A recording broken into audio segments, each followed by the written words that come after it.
I sold my car and worked grueling double shifts to erase my fiancé's crushing debts. But at our lavish engagement party, he did not thank me.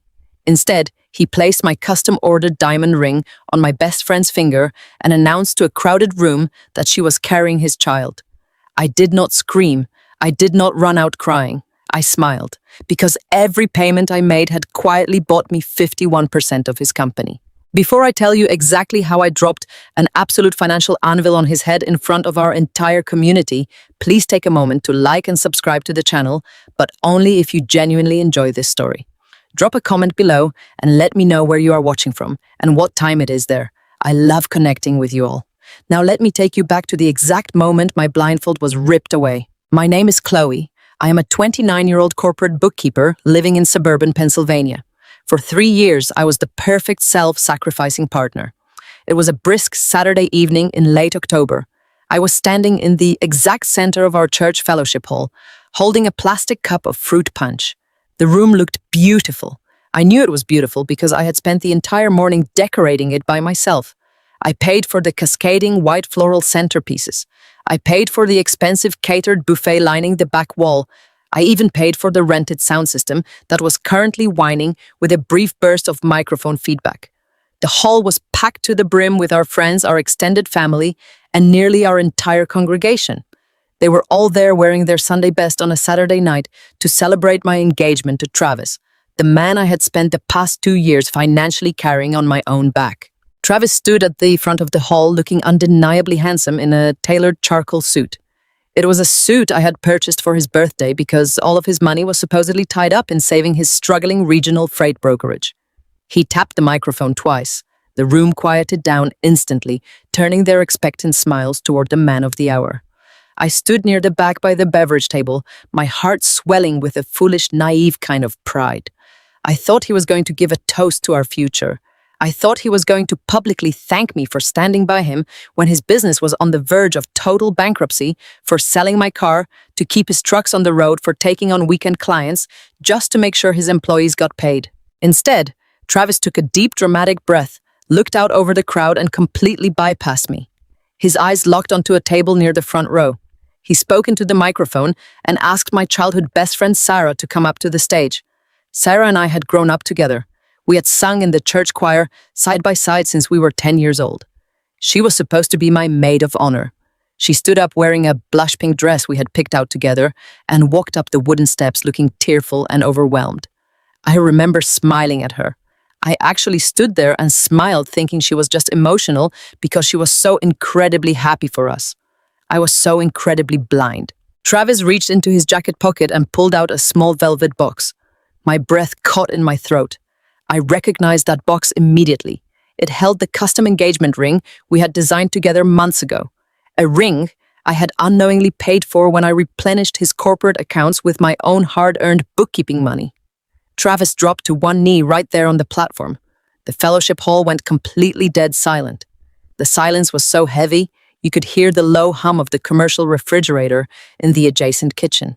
He opened the box, presenting my diamond to Sarah. He spoke directly into the microphone, making sure his voice echoed clearly off the high-vaulted ceilings. He told the entire room that God works in mysterious ways. He said that sometimes it takes a profound awakening to see your true path. He announced that God had given him true clarity because Sarah was carrying his child. He said they could not fight fate, and they were going to build a family together as the Lord intended. The physical reaction to that kind of betrayal does not feel like sadness. It feels like a violent physical blow to the chest. The air instantly left my lungs. The plastic cup in my hand buckled under my sudden, rigid grip, spilling cold red punch over my knuckles and onto the floor. I could hear the collective horrified gasp of the congregation ripple through the room. I saw my parents sitting in the second row, their faces frozen in absolute shock and horror. My mother's hand flew to her mouth. My father started to stand up, his face turning red with anger. I saw Travis's mother looking at me from across the room. She wore an expression that looked sickeningly like pity, mixed with a smug sense of validation. They all waited for me to break. The entire room held its collective breath, waiting for the hysterical tears, the screaming, the dramatic exit of a broken woman running out into the cold parking lot. That is exactly what Travis wanted. He wanted to use the weight of our traditional community to publicly shame me into walking away quietly. He wanted me to shrink away out of Christian guilt and sheer humiliation so he could start his new life with my best friend and my money. But I did not drop my cup. I did not shed a single tear. I stood perfectly still in the middle of that silent hall, letting the cold reality wash over me. In a matter of seconds, I took all the heartbreak, all the humiliation, and all the shattered dreams, and I locked them away. In their place rose an absolute calculating fury. I looked at Travis kneeling on the stage with a smug apologetic look plastered on his face, and I smiled, because I knew a massive secret that he did not. I knew exactly who owned the ground he was standing on, and I was about to teach him a very expensive lesson. For a moment, the entire fellowship hall ceased to exist. The air was sucked completely out of the room, leaving a vacuum of stunned silence that felt heavy enough to crush bone. You could hear the hum of the old fluorescent lights above us. You could hear the faint sound of traffic out on the highway. But inside that room full of people, nobody took a single breath. The cruel words hung in the air like a physical object. "She is carrying my child." I watched the congregation process the betrayal in real time. These were people who had known me since I was a little girl in Sunday school. I saw Mrs. Higgins, the pastor's wife, let a paper plate slide right out of her hands and hit the linoleum floor. I saw the choir director cover her mouth. A collective gasp finally rippled through the crowd, breaking the silence like a shockwave. It was the sound of a community realizing they were witnessing a public execution. Travis had not just broken my heart. He had chosen the most public sacred space we shared to humiliate me. He wanted the weight of our entire church to press down on me, so I would run away in shame. My eyes drifted away from the stage and found my parents sitting in the front row. The absolute horror on their faces will be burned into my memory for the rest of my life. My mother was a woman who valued dignity above all else. She had spent the last 3 years telling me how proud she was that I was supporting Travis, that I was being a good, devoted partner. Now she sat frozen in her folding chair. All the color had drained from her cheeks, leaving her looking pale and suddenly very old. Her hand fluttered to her throat as if she were suffocating. Beside her, my father looked like a man who had just been struck by lightning. His jaw was clenched so tight the muscles twitched. His face turned a deep mottled red. He started to stand up, his fists curled at his sides, but the sheer public magnitude of the scandal kept him paralyzed. They were both completely ruined and utterly shattered. Then I looked across the center aisle and saw Travis and his family. His mother was sitting right near the front, wearing a tailored beige dress that I had actually paid for. She did not look shocked. She did not gasp or cover her mouth in horror. Instead, she looked at me with an expression that made my stomach turn over. It was a look of smug, rehearsed pity. She tilted her head, giving me a sad little pout, but her eyes were gleaming with absolute satisfaction. She knew. His entire family knew. I could see it on the faces of his sisters and his cousins. They had all come to this party knowing exactly what Travis was planning to do. They had eaten the food I paid for. They had admired the decorations I set up. They had smiled in my face while harboring the secret that my childhood best friend was pregnant with my fiancé's baby. His mother had always thought I was just a boring bookkeeper tying down her visionary son. Now she was openly and gladly relishing my public destruction. Travis knelt there on the stage holding my diamond ring out to Sarah. He wore a look of solemn, pious regret. He was playing the part of a man who had made a difficult but righteous choice. He expected me to break. He expected the tears to flow. He expected me to drop my plastic cup of fruit punch and run crying out the double doors into the cold night air so he could be the tragic hero who simply had to follow his heart. But I did not drop my cup. My fingers tightened around the flimsy plastic, holding it perfectly steady. I did not shed a single tear. The initial shock, the physical blow to my chest that had knocked the wind out of me, lasted exactly 10 seconds. And then the heartbreak vanished. It simply evaporated, leaving nothing behind but a cold, calculating, and absolute fury. I stood perfectly still in the center of that whispering, staring crowd. I looked at Sarah crying her fake, delicate tears on the stage. I looked at Travis looking so proud of his own cruelty. And then I finally smiled. I smiled because Travis was an arrogant fool. He thought he was discarding a useless workhorse. He thought he was walking away with his booming freight brokerage, his new family, and his sterling reputation. He had absolutely no idea that I held the keys to his entire kingdom. He did not know that his business only existed because I allowed it to exist. He did not know that the crushing debt he thought his silent angel investor had magically erased was actually sitting in a blind limited liability company that I entirely controlled. I was not just his discarded fiancé, I was his majority shareholder, and I was about to drop a financial anvil on his life that would crush his future into dust. Before I tell you exactly how I walked up to that stage and dismantled his entire life brick by brick, please take a moment to hit that like button and subscribe to the channel. I only ask you to do this if you are genuinely enjoying the story so far. It really helps the channel reach more people who might need to hear these stories. Please drop a comment below and let me know where you are watching from and what time it is in your city. I read every comment and I love seeing how far these videos travel. Now let me take you back 2 years to show you how I bought his company out right under his nose and turned my sacrifice into a weapon. To understand why that moment in the church fellowship hall felt like a physical assault, you have to understand what it took to get us there. The sting of betrayal is never just about the lie itself. It is about the absolute trust that the lie dismantles brick by brick. As I looked at Travis kneeling on that stage, holding out the diamond ring I had unwittingly purchased for the woman who was supposed to be my maid of honor, my mind did not go to the wedding we would never have. My mind went straight to the cold, grease-stained concrete of a commercial trucking garage 2 years earlier.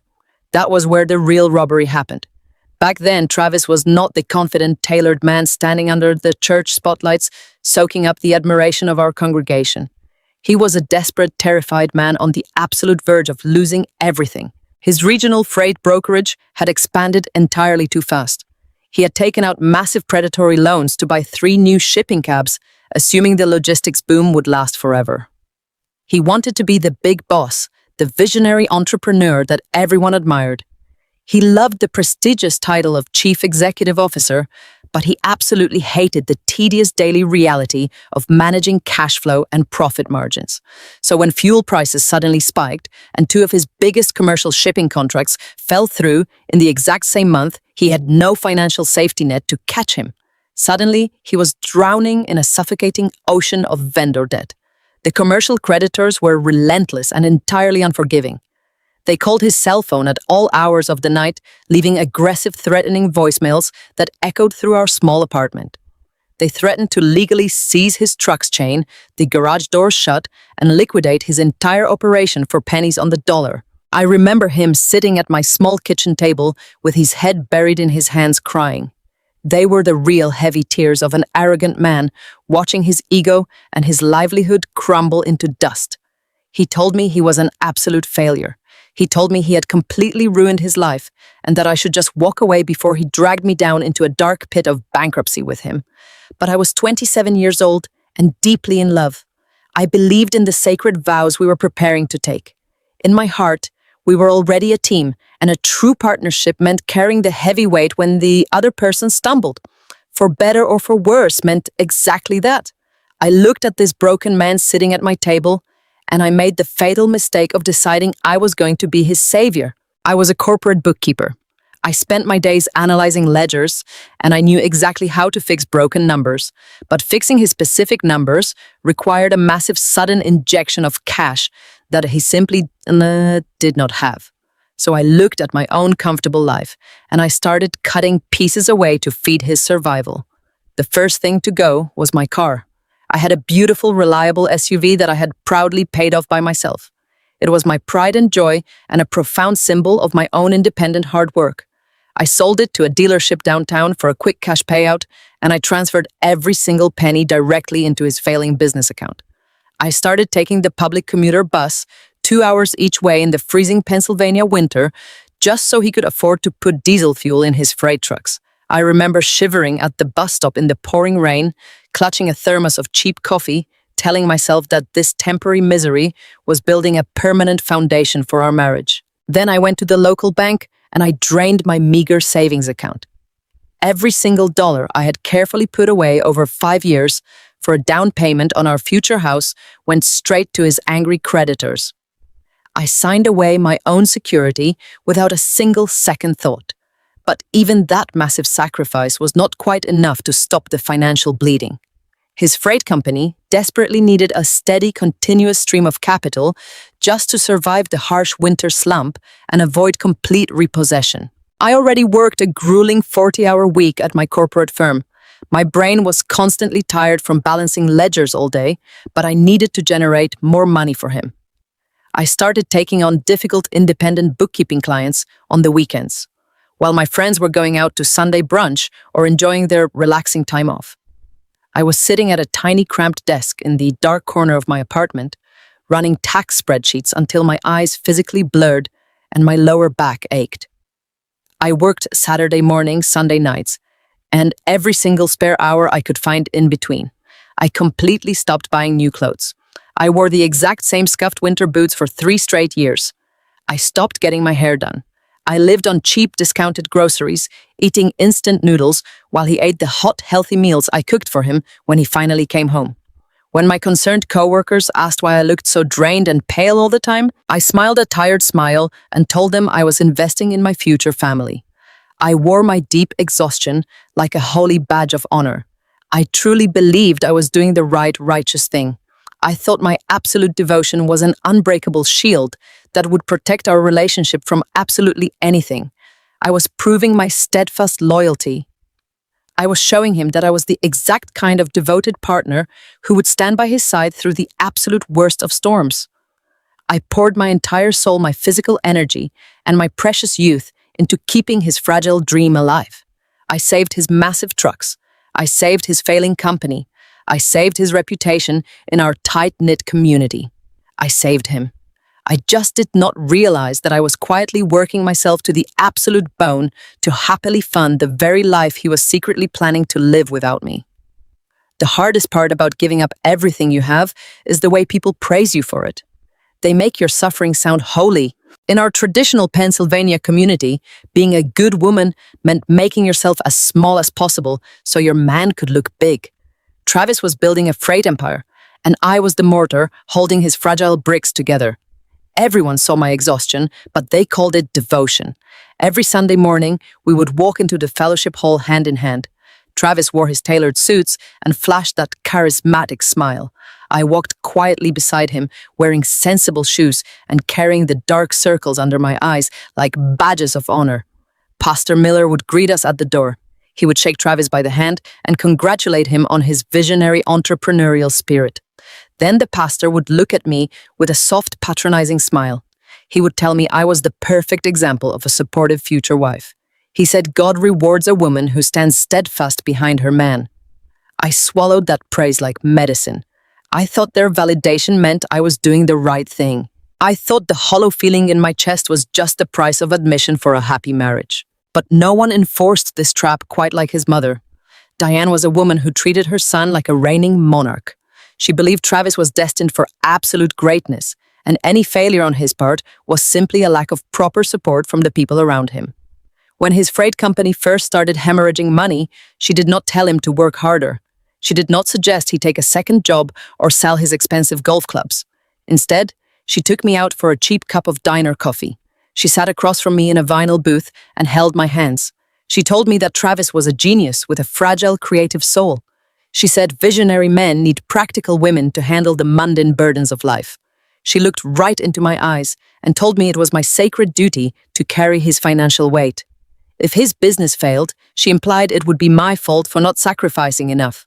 I was 27 years old and desperate for her maternal approval. I wanted to be part of their family so badly that I let her convince me my only value was my utility.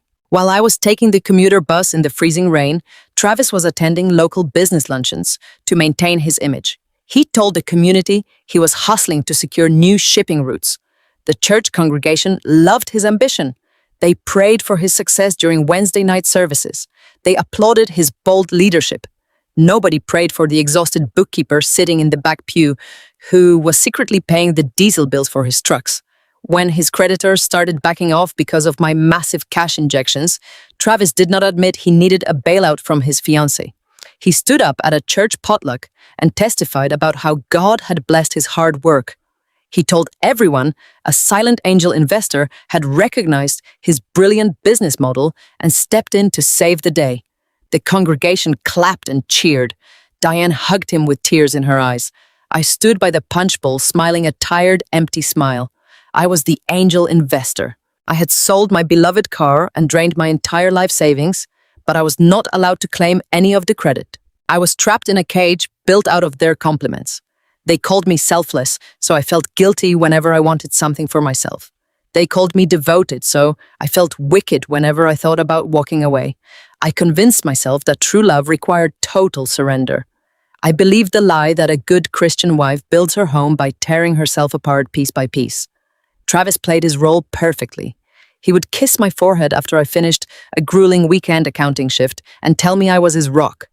He said he could not conquer the world without me. Those small crumbs of affection kept me hooked. I mistook his reliance on my wallet for actual love. I thought we were forging an unbreakable bond through shared adversity.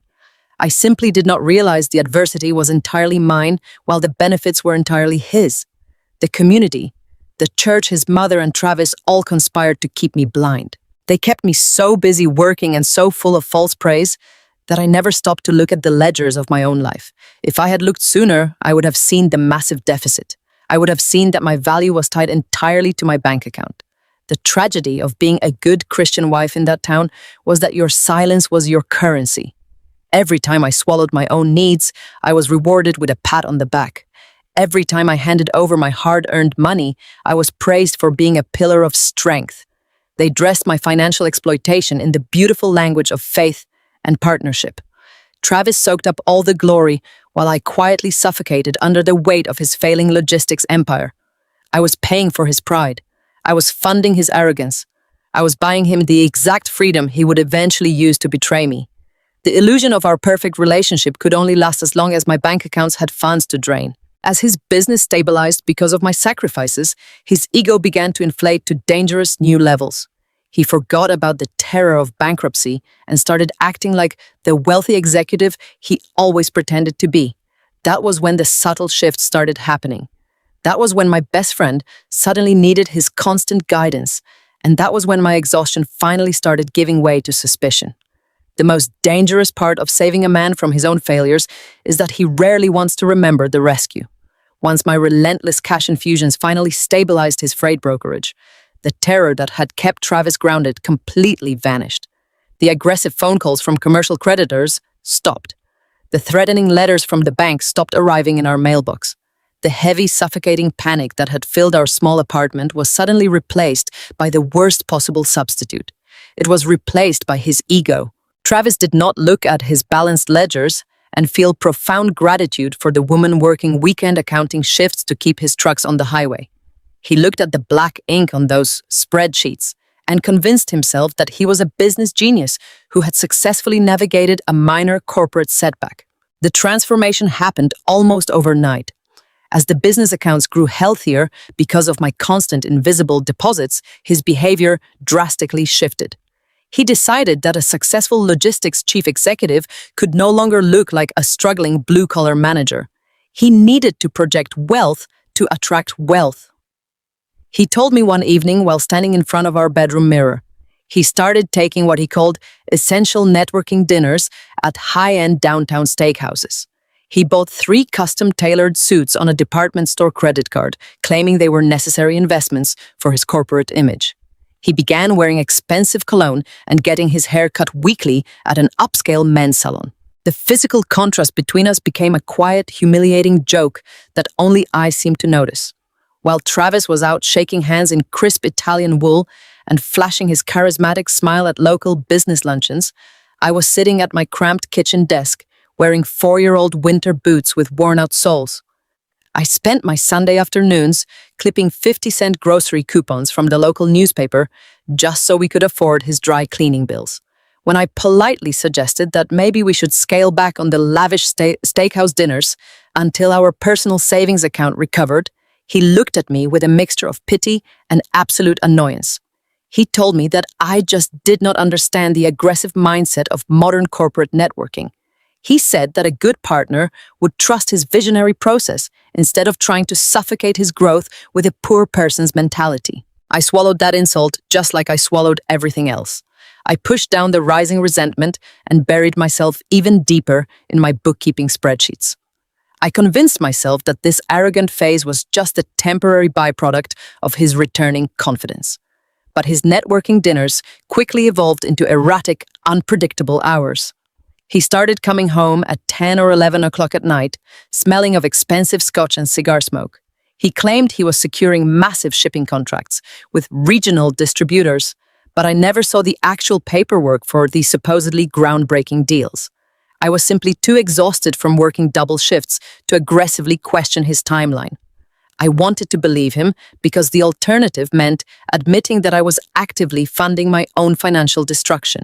That blind exhaustion created the perfect fertile ground for the next betrayal to take root. And the most painful part was that I was the one who practically invited the threat into our lives. Sarah was my oldest childhood best friend. We had sung together in the alto section of our church choir since we were 10 years old. She was the woman I trusted more than anyone else in our congregation. She knew all about my brutal work schedule. She knew exactly how many sacrifices I was making to keep Travis afloat because I had foolishly confided in her during our weekly choir practices. I thought I was leaning on a supportive sister in Christ for emotional strength. I had absolutely no idea I was handing her a detailed blueprint of my crumbling relationship. As Travis began projecting this new, wealthy, successful image at our Sunday church services, Sarah started paying very close attention. She stopped sitting with me in the back pews during the sermons and started hovering near the front, where Travis liked to stand and shake hands with the deacons. She was working as a mid-level administrative assistant at a local dental office, but she suddenly developed a passionate, burning interest in the logistics industry. It started under the incredibly innocent disguise of seeking professional mentorship. She cornered Travis after a Wednesday night fellowship dinner and asked if he could possibly give her some career advice. She told him that she deeply admired his entrepreneurial spirit and wanted to learn how to aggressively scale a business just like he had. Travis absolutely devoured the admiration. He loved playing the role of the wise, successful magnate dispensing brilliant advice to an eager, devoted listener. He stood there in the church fellowship hall wearing the tailored suit I had indirectly paid for puffing out his chest, while Sarah looked up at him with wide, admiring eyes. She played the part of the helpless, admiring student perfectly. I watched them from across the room holding a stack of dirty paper plates I was cleaning up, feeling a strange, uncomfortable twist in my stomach. I told myself I was just being crazy. I told myself I was being a jealous, unsupportive friend. But the boundaries began to subtly and continuously shift. A quick conversation after church turned into hour-long mentoring sessions in the church parking lot. Then she started texting his phone directly. When I asked him why Sarah was messaging him at 9 o'clock on a Tuesday night, he did not even look up from his tablet. He casually brushed it off, saying she just needed some quick advice about negotiating a modest raise at her dental clinic. He told me I should be proud that my best friend trusted his business acumen. He made me feel petty and small for even questioning their dynamic. I was so trapped in the good Christian wife narrative, so desperate to avoid causing any unnecessary drama, that I actively ignored the blaring alarms going off in my own head. I kept my head down and kept balancing the ledgers, completely unaware that my best friend was using my exhaustion to quietly slip into the life I was killing myself to build. Exhaustion is a very effective blindfold. When you are working 80 hours a week, your brain simply stops processing danger. You are so focused on surviving the next hour, the next client, the next stack of invoices that you lose the capacity to see the bigger picture. I was keeping Travis and his freight company afloat one spreadsheet at a time. My days blurred together in a haze of caffeine and numbers. I would wake up at 5 in the morning to balance ledgers before heading to my corporate job. And I would fall asleep at midnight with my laptop still resting on my chest. I did not have the physical or emotional energy to question my own reality. But the truth has a funny way of leaking through the cracks of a busy life. It started with small things, tiny inconsistencies that my tired mind tried desperately to ignore. The first crack appeared on a Thursday morning. Travis had always been careless with his phone. For 2 years, his passcode was the year we met. He used to leave it sitting on the kitchen counter unlocked while he took a shower. But suddenly that device became a permanent extension of his hand.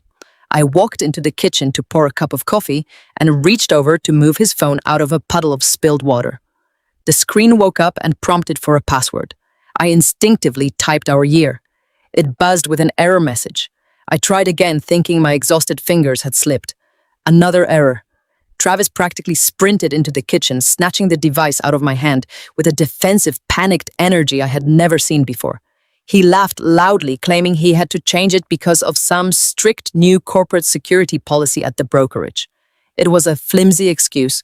I knew it was a lie, but questioning him required energy I simply did not possess. I let it go because fighting meant spending emotional currency I did not have in my bank account. Then came the late-night messages. We were sitting on the couch one evening.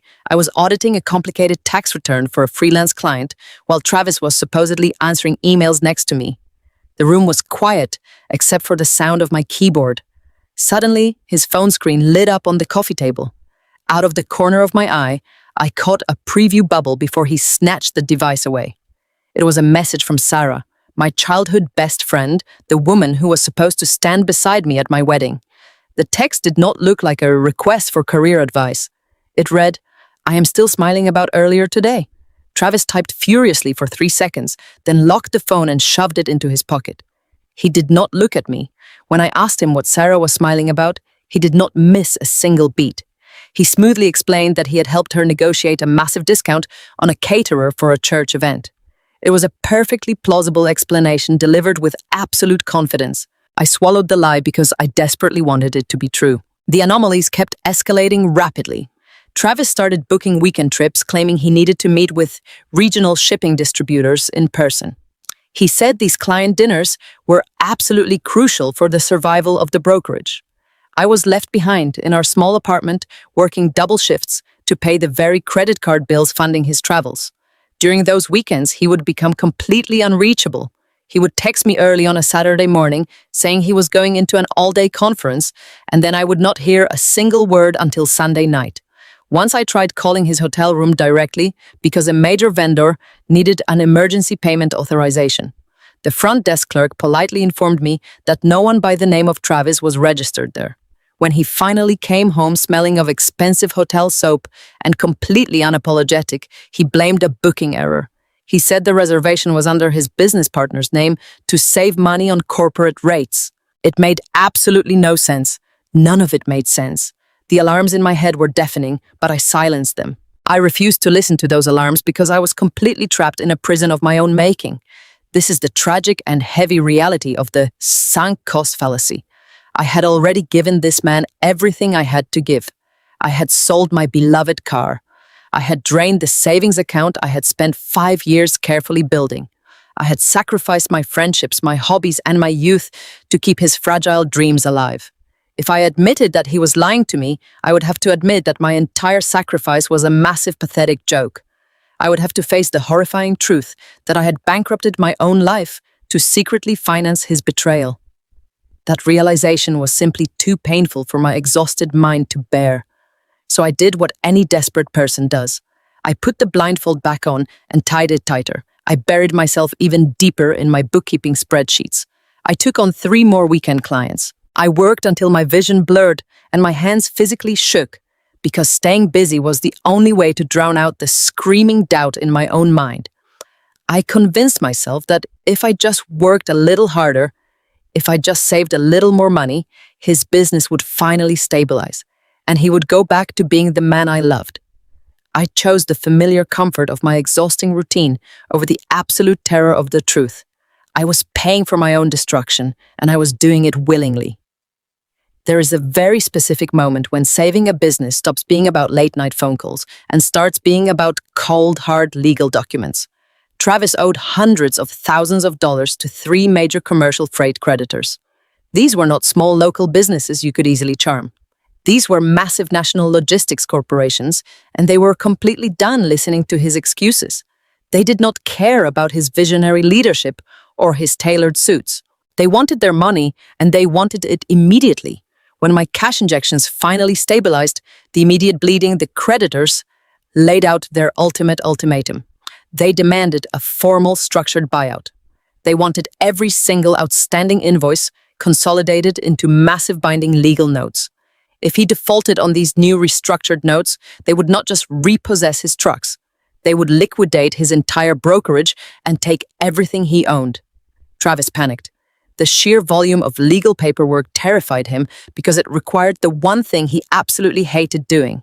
It required him to actually sit down and read the fine print. Because I was his devoted bookkeeper and his reliable fiancé, he dumped the massive problem squarely into my lap. He dropped a heavy stack of legal demands on my small kitchen desk and told me to figure it out. He said he was simply too busy securing new shipping routes to deal with tedious legal jargon. He wanted me to make the bad numbers go away, so I went to work. I spent weeks drafting 40-page contracts, negotiating with aggressive corporate lawyers, and structuring a buyout plan that would satisfy his angry creditors. I pored over every single clause and penalty. When I finally finished the massive restructuring documents, I brought them to him to review. I remember that evening so clearly. He was sitting on our couch drinking expensive scotch and watching a football game. I handed him a thick binder of binding legal contracts. I told him he needed to read every single page carefully because these documents dictated the entire future of his company. He actually laughed. He took a sip of his scotch, flipped to the very last page, and signed his name without reading a single word. He told me he completely trusted his good Christian woman to handle the boring details. His absolute arrogance was staggering. He was so incredibly confident in my blind devotion that he essentially handed me a loaded weapon and completely turned his back. What Travis did not know was that my years of corporate bookkeeping had taught me exactly how money moves and how power is transferred. I knew that directly paying off his massive corporate debt from my personal bank accounts was a terrible financial decision. If I just gave him the money directly, it would become a muddy marital asset or a poorly documented personal loan. I needed a clean, ironclad legal structure to protect the life savings I was draining to save him. So I did not just pay his bills. I did something much smarter. I quietly reached out to a corporate attorney I knew from my firm, and I established a blind limited liability company. It was completely separated from my personal name and entirely detached from Travis and his freight brokerage. I named it Apex Financial Holdings. It sounded like a faceless corporate entity, a boring administrative holding group that buys up distressed commercial assets. Once the company was legally formed and registered, I transferred the money from the sale of my car and my entirely drained savings account directly into the Apex accounts. I was not just acting as a desperate fiancé trying to save her man. I was acting as an aggressive corporate investor. Using the blind company, I approached his 3 massive commercial creditors. I did not ask them to forgive his debt. I offered to purchase his outstanding corporate debt notes for pennies on the dollar. The creditors were thrilled to offload the high-risk freight debt for an immediate cash payout. They gladly signed over the legal rights to every single dollar Travis owed them. By the time the paperwork cleared, Travis no longer owed his money to those massive national logistics corporations. He owed every single penny directly to Apex Financial Holdings. And I owned 100% of Apex Financial Holdings. I became his sole creditor. I held the legal rights to his trucks, his warehouse leases, and his entire operating budget. But because I used a blind corporate structure, he had absolutely no idea that the woman washing his dishes was the exact same entity that now held the legal deed to his professional life. He thought a miracle had happened. He genuinely thought his brilliant business strategy had attracted a silent angel investor to completely fund his logistics empire. He stood at the front of our church on Sunday morning and told the congregation that God had sent a mystery investor to bless his hard work. I sat in the 3rd row wearing my scuffed boots and listened to him brag. The irony was so thick it was hard to breathe. Nobody thanked the exhausted bookkeeper sitting quietly in the pew. They all bought into his grand illusion. But for the very first time in years, I did not feel small. I sat there listening to his arrogant speech and felt absolute control. I knew the exact terms of the 40-page contracts he blindly signed. I knew the notes carried strict default clauses regarding misappropriation of company funds. If he ever used corporate money for personal expenses, the notes would immediately fall in the default. If those notes defaulted, Apex Financial Holdings had the legal right to convert that debt into a majority equity stake in his freight brokerage.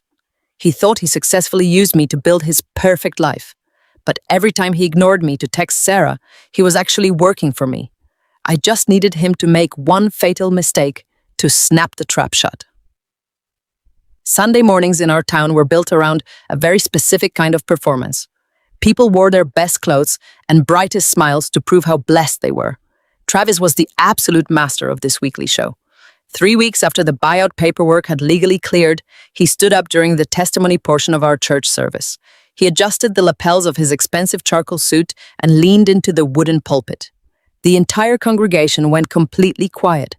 They loved a success story, and Travis was ready to give them a masterpiece of fiction.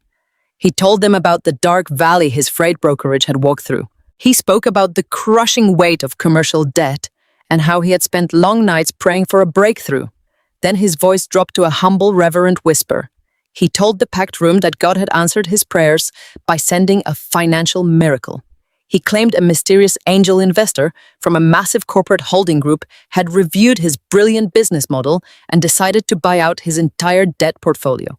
He called it a divine validation of his leadership. The congregation erupted into spontaneous applause.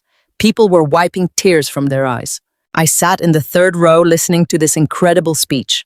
My feet were covered in blisters from wearing cheap shoes, and my lower back throbbed from sitting at a cramped desk all weekend. I looked at my fiancé soaking up the adoration of hundreds of people.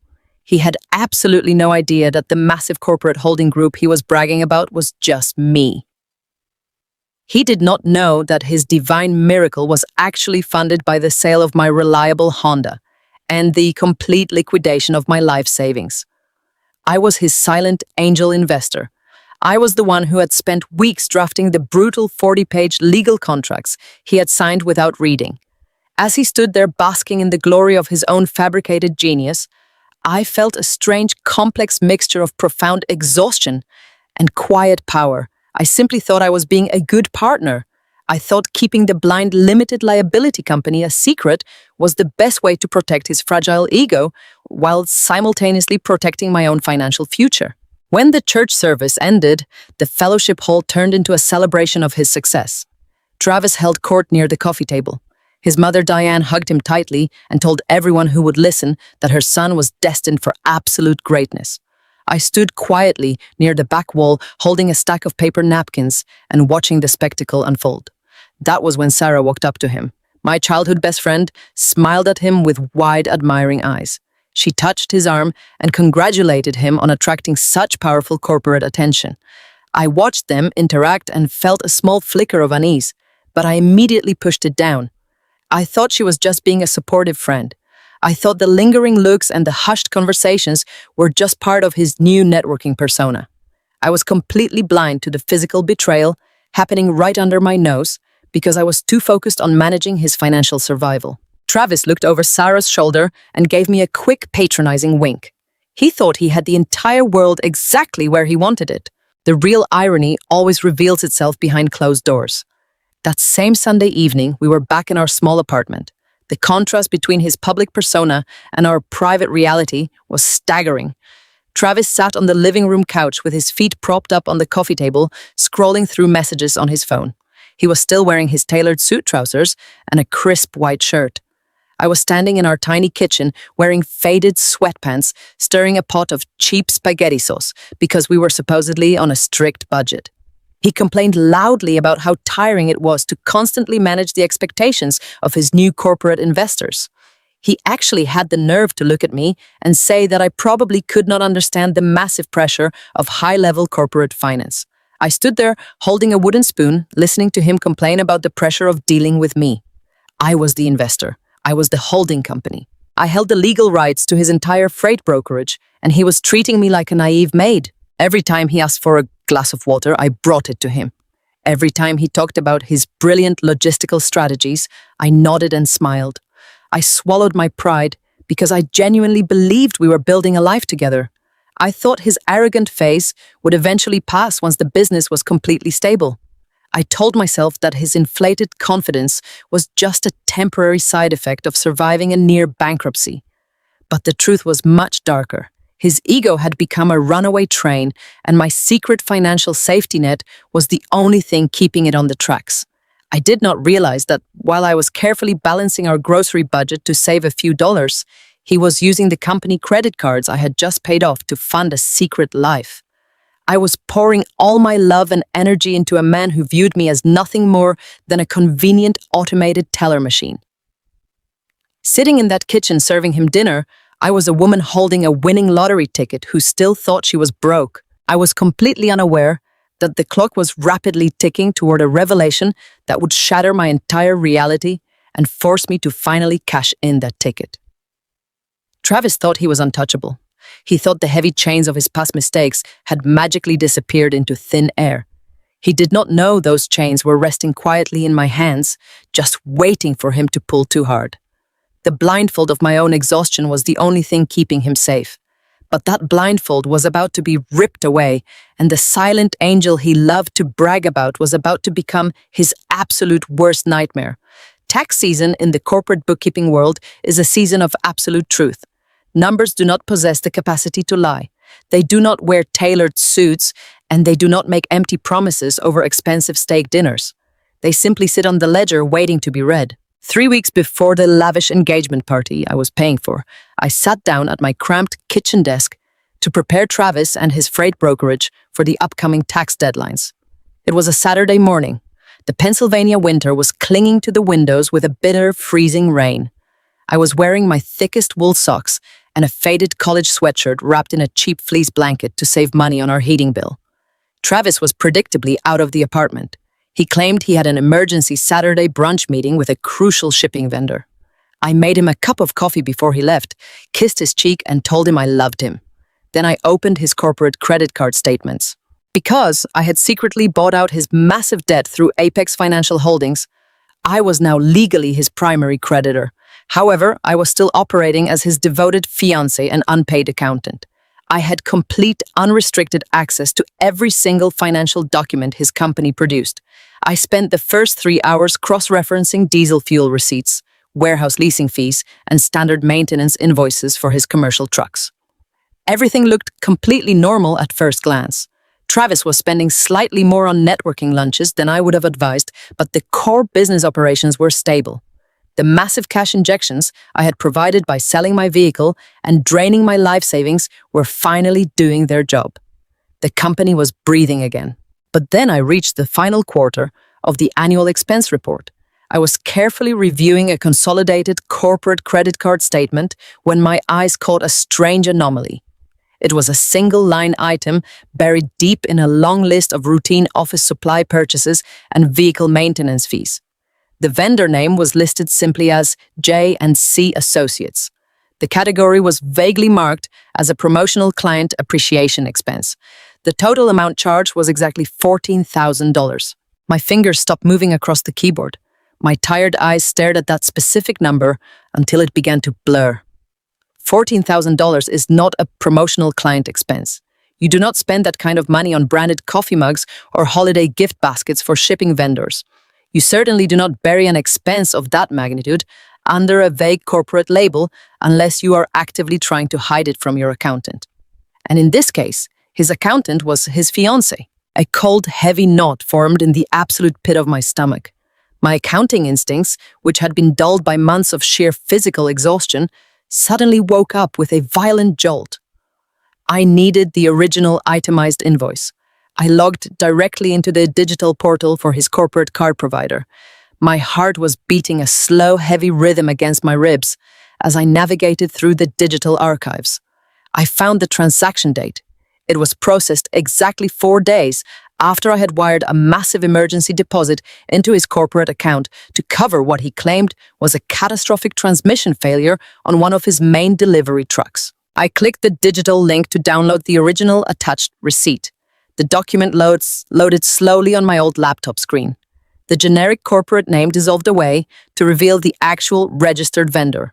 It was a high-end custom jeweler located in the most expensive commercial district of downtown Philadelphia. I sat perfectly still in the freezing apartment. The only sound was the harsh winter rain hitting the thin glass of the kitchen window. I read the itemized description on the jewelry invoice line by line. It was a custom-designed platinum engagement ring featuring a 2-carat teardrop-centered diamond surrounded by a halo of smaller stones. It was the exact specific ring design I had pointed out to Travis in a magazine advertisement 6 months earlier. I had told him it was my absolute dream ring, but we both agreed it was far too expensive for our current financial reality. He had actually bought it, but the joy that should have followed that realization never arrived. Instead, I felt a creeping, suffocating sense of horror. He had not saved his own money to buy this ring. He had not sacrificed his own comforts. He had deliberately lied to my face about a broken commercial truck transmission, so I would drain the very last remnants of my personal emergency savings to replenish his corporate accounts.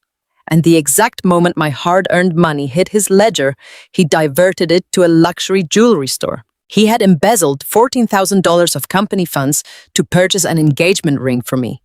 Or so I foolishly thought at that exact moment. I sat there shivering in my cheap fleece blanket, realizing that the symbol of our eternal love was actively funded by my own financial destruction. He had essentially stolen my money to buy me a gift, and he categorized it as a promotional corporate expense to hide the theft. It was the ultimate display of absolute arrogance. He believed I was so blind, so incredibly exhausted by my devotion to him, that I would just blindly process the ledger without ever checking the fine print. I did not cry. The betrayal was too deep and too calculated for tears. I printed a physical copy of the $14,000 invoice. I printed the false transmission repair request he had submitted to me. I placed both documents flat on the kitchen table side by side. I traced the dates with my index finger, connecting the timeline of his deception. I had sacrificed my car, my savings, and my youth to save his dream, and he had rewarded me by committing blatant corporate fraud with my money. But as I stared at those printed documents, the true magnitude of his foolishness began to dawn on me. He did not know that Apex Financial Holdings was actually me. He did not realize that by misappropriating massive amounts of corporate funds for a personal luxury purchase, he had just explicitly violated the strict default clauses of his restructured debt agreements. He thought he was cleverly tricking his tired, naive fiancé. He had absolutely no idea that he had just handed his majority shareholder the exact legal ammunition required to completely and permanently seize his entire company. I carefully folded the printed invoices and locked them inside my personal fireproof filing cabinet. I went back to my laptop and finished preparing his tax documents with a perfectly steady hand. I was furious, but I was not yet completely broken. I still believed the ring was meant for me. I still thought I was just dealing with a financially reckless and arrogant man. I had not yet looked inside his synced tablet. I had not yet discovered the terrible secret waiting for me in the cloud drive. I did not yet know that the ring I had just unknowingly purchased was never meant for my finger at all. I stared at the printed invoice for the $14,000 engagement ring sitting on my kitchen table. My chest felt tight and my hands were still trembling, but my mind was desperate for a logical explanation. I needed the official appraisal document. If this was a legitimate corporate gift or some bizarre promotional stunt, he would have filed the appraisal for insurance purposes. Travis kept all his important documents synced to an old tablet he left in his bedside drawer. He used it primarily for reading trade magazines and reviewing shipping routes before going to sleep. I walked into our bedroom and opened the wooden drawer. The tablet was sitting right where he always left it, resting on top of a stack of old mail. I sat on the edge of our unmade bed and unlocked the screen. The passcode was still the year we met. I tapped the blue icon for his cloud storage drive. I was looking for a folder labeled tax documents or perhaps insurance appraisals. Instead, my eyes immediately locked onto a folder sitting right at the top of the directory. It was titled The Future. I tapped the folder. The screen loaded instantly. There was no appraisal document inside. The very first file was a high-resolution image. I clicked it open, and the breath was violently knocked out of my lungs. It was an ultrasound photo. The grainy black and white image showed the undeniable curve of a growing baby. But it was the printed text in the top right corner of the ultrasound that made my blood freeze in my veins. Patient name, Sarah Jenkins, my childhood best friend. The woman I had sung next to in the church choir for 2 decades. The woman who was supposed to stand beside me in a bridesmaid dress. I sat perfectly still on the edge of the mattress. The silence in the apartment was deafening. The only sound was my own ragged breathing. I swiped to the next file in the folder. It was a screenshot of a text message conversation between Travis and Sarah. Then there was another screenshot. And another. He had been meticulously saving their conversations like digital trophies. I forced my eyes to focus on the cruel words lighting up the glowing screen. The messages painted a picture of a betrayal so deep and so calculated, it made my stomach turn over. They were not just having a physical affair. They were actively conspiring to drain every single ounce of my financial utility before discarding me. I read a message from Sarah dated 3 weeks earlier. She had written, "I cannot wait to wear that ring, baby. Is she still paying for the caterer?" Travis had replied a minute later. His response was burned into my memory instantly. He wrote, "Yes, the blind. ATM just covered the deposit. We just have to play along until the party. I will do it in front of everyone, so she is too embarrassed to fight for the business assets. She will run away crying out of Christian shame, and we keep absolutely everything." I read months of these horrific exchanges. They laughed about my scuffed boots. They mocked my exhausting weekend bookkeeping shifts. They complained about how boring I was while actively using my hard-earned money to fund their romantic hotel weekends. I remembered how Sarah had complained about her own digestive issues just yesterday while helping me pick out floral arrangements. It was not a digestive issue. It was morning sickness. They viewed me as nothing more than a pathetic stepping stone, a temporary inconvenience they had to tolerate until my bank accounts were empty. The pain that washed over me in those first few minutes was absolute agony. It was a physical, crushing weight that pressed down on my chest until I gasped for air. I dropped the tablet onto the bed and curled forward, pulling my knees to my chest. I cried for the children I thought we were going to have. I cried for the friendship I had cherished since I was a little girl sharing secrets in Sunday school. I cried for the naive, devoted woman who had sold her beloved car and drained her entire life savings to save a man who secretly despised her. I let the heartbreak consume me completely, allowing myself to mourn the death of the future I had worked so hard to build. But that devastating sorrow lasted for exactly 15 minutes. As I sat there on this bed wiping the tears from my face, I looked down at the tablet screen. The ultrasound photo was still glaring back at me, and suddenly the tears simply stopped. The heavy, suffocating sadness evaporated into the cold air of the bedroom. Something entirely new rose up to take its place. It was a sharp, icy, and absolute fury. It was the righteous anger of a woman who had given everything only to realize she was being robbed blind by the people she trusted most. I picked up the tablet again. My hands were no longer shaking. My vision was perfectly clear. I looked at their smug, arrogant text messages, planning my public humiliation at the upcoming engagement party. Travis actually believed he was a master manipulator. He thought he had orchestrated the perfect crime. He truly believed he could publicly dump me, keep my best friend, and walk away with his booming freight brokerage completely intact. He was so arrogant that he had completely forgotten who was actually balancing his ledgers. He had forgotten that he signed a massive stack of 40-page restructuring contracts without reading a single word. He had absolutely no idea that by using company funds to buy Sarah that $14,000 diamond ring, he had just handed me the exact legal ammunition I needed. He had explicitly violated the strict embezzlement and default clauses of the debt notes held by Apex Financial Holdings. And Apex Financial Holdings was me. I did not throw the tablet against the wall. I did not scream into a pillow. I did not call him and demand an explanation. I calmly stood up from the bed. I exported every single ultrasound photo and every single cruel text message directly to my own secure server. I documented every piece of evidence with the cold clinical precision of a senior financial controller preparing for a hostile corporate takeover.